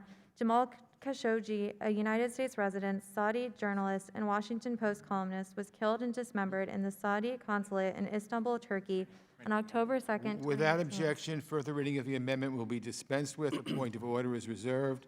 The gentleman is recognized for 5 minutes to explain his amendment. Thank you, Mr. Chairman. You know, all of us agree that the intimidation and harassment of distance anywhere is a grave offense. As discussed earlier, I've been adamant in seeking accountability for the killing of Jamal Khashoggi. I supported Mr. Malinowski's bill to impose sanctions on those who are guilty of his heinous murder. My amendment to today's bill speaks directly to the heart of the matter.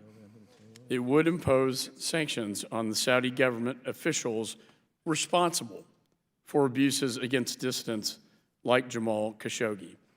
The United States must take significant steps to ensure that no other dissident of any nationality is the victim of such brutality. This committee has shown the ability to address difficult challenges, even when they come from our partners. And we must remember that Saudi Arabia is an important partner when it comes to countering Iran. Just this week, Saudi's internal security services broke up an IRG cell in Saudi Arabia. Today's bill would also force the closure of diplomatic facilities if there is harassment of dissidents in the United States. Any action against dissidents in the United States is unacceptable and must be punished. Closing diplomatic facilities may be an appropriate punishment, but I have serious concerns that mandating it could be harmful to Americans and U.S. interests overseas. Instead, my amendment calls for the President to take appropriate action in response to these offenses. We need to give the executive branch some discretion in the handling of these troubling and yet delicate situations. So I urge my colleagues to support this strategic and diplomatic approach to addressing this serious human rights issue without, at the same time, impairing our national security interest. And with that, Mr. Chairman, Would my friend just yield? I yield back. Mr. McCall, I didn't. would I just feel. All right, Mr. Would you yield? Mr. Connolly. all right, I'm recognized? Yes. All right. I just wanted to say I appreciate what Mr. McCall had to say, but what led to this bill was a lack of action by the administration. You know, Mr. McCall talked about how this committee has purview and review over arms sales, but the fact of the matter is the administration overrode that purview and review by declaring an emergency to justify arms sales going forward to Saudi Arabia without interruption. The fact of the matter is the administration refused to invoke the Magnitsky Act to hold Saudi individuals accountable.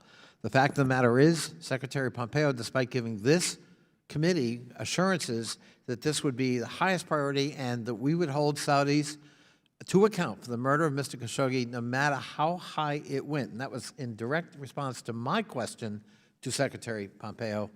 Nothing has happened. And as Mr. Sherman colorfully said, the worst that's happened is apparently some individuals involved or alleged to have been involved in the murder and the scheming of the murder have been banned from Walt Disney. I just think we've waited 2 years, and the death of this Saudi patriot and U.S. resident is not just distasteful or unpleasant. It's murder. And people cannot be allowed to use that kind of tragic incident, tactic, to further their diplomacy by silencing critics in the most extreme way possible. And at some point, I would ask rhetorically, when does Congress assert itself? When do we say that goes so far, we're not going to put up with it, and you will pay a heavy price? And as I said, I tried to respond to Republican concerns to tailor and refine the bill so that there was flexibility. It's not an absolute ban, but it has some teeth in it. And I think, frankly, after 2 years, some teeth are required. I yield back. Thank you, Mr. Chairman. Thank you, Mr. Connolly. I recognize myself to make a point of order that the amendment is not germane. The chair, is there any debate? Hearing none, the chair is prepared to rule, and I find again that the amendment is not germane on a number of grounds. Hearing no further requests for recognition, the question is to report H.R. 4507, the Protection of Saudi Dissidents Act, to the House with an amendment and the recommendation that the bill do pass. We are going to take a vote by voice. All members, please unmute your microphones. All those in favor, say aye. Aye. Aye. Aye. All opposed, no. No. In the opinion of the chair, the ayes have it. The question is to report H.R. 4507, the Protection of Saudi Dissidents Act, to the House with the recommendation that the bill do pass. All members, please turn on your video so you are visible to the chair, and wait to unmute your microphone until your name is called. No, skip that. I'm sorry, in the opinion of the chair, in the opinion of the chair, the bill passed by voice. Okay. The ayes have it. Just say that. Just say, Okay. in the opinion of the chair. All right, well, Bill passed by voice. all right, we're going to,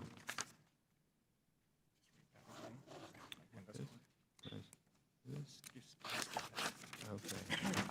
All right, have all, Just say, the ayes have it. okay.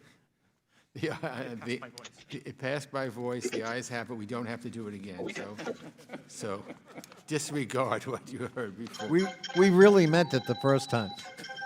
This concludes our business for today. Okay, and now, Mr. McCall, guess what? This concludes our business today. I Fantastic. thank Ranking Member McCall, as usual, and all of the committee members for their contributions and assistance with today's markup. Where's the gavel? Right here. Okay, let's make it official. Thank you very much, those who have stayed throughout the entire proceedings. Thank you very much. Thank you, Mr. Chairman. Thank you.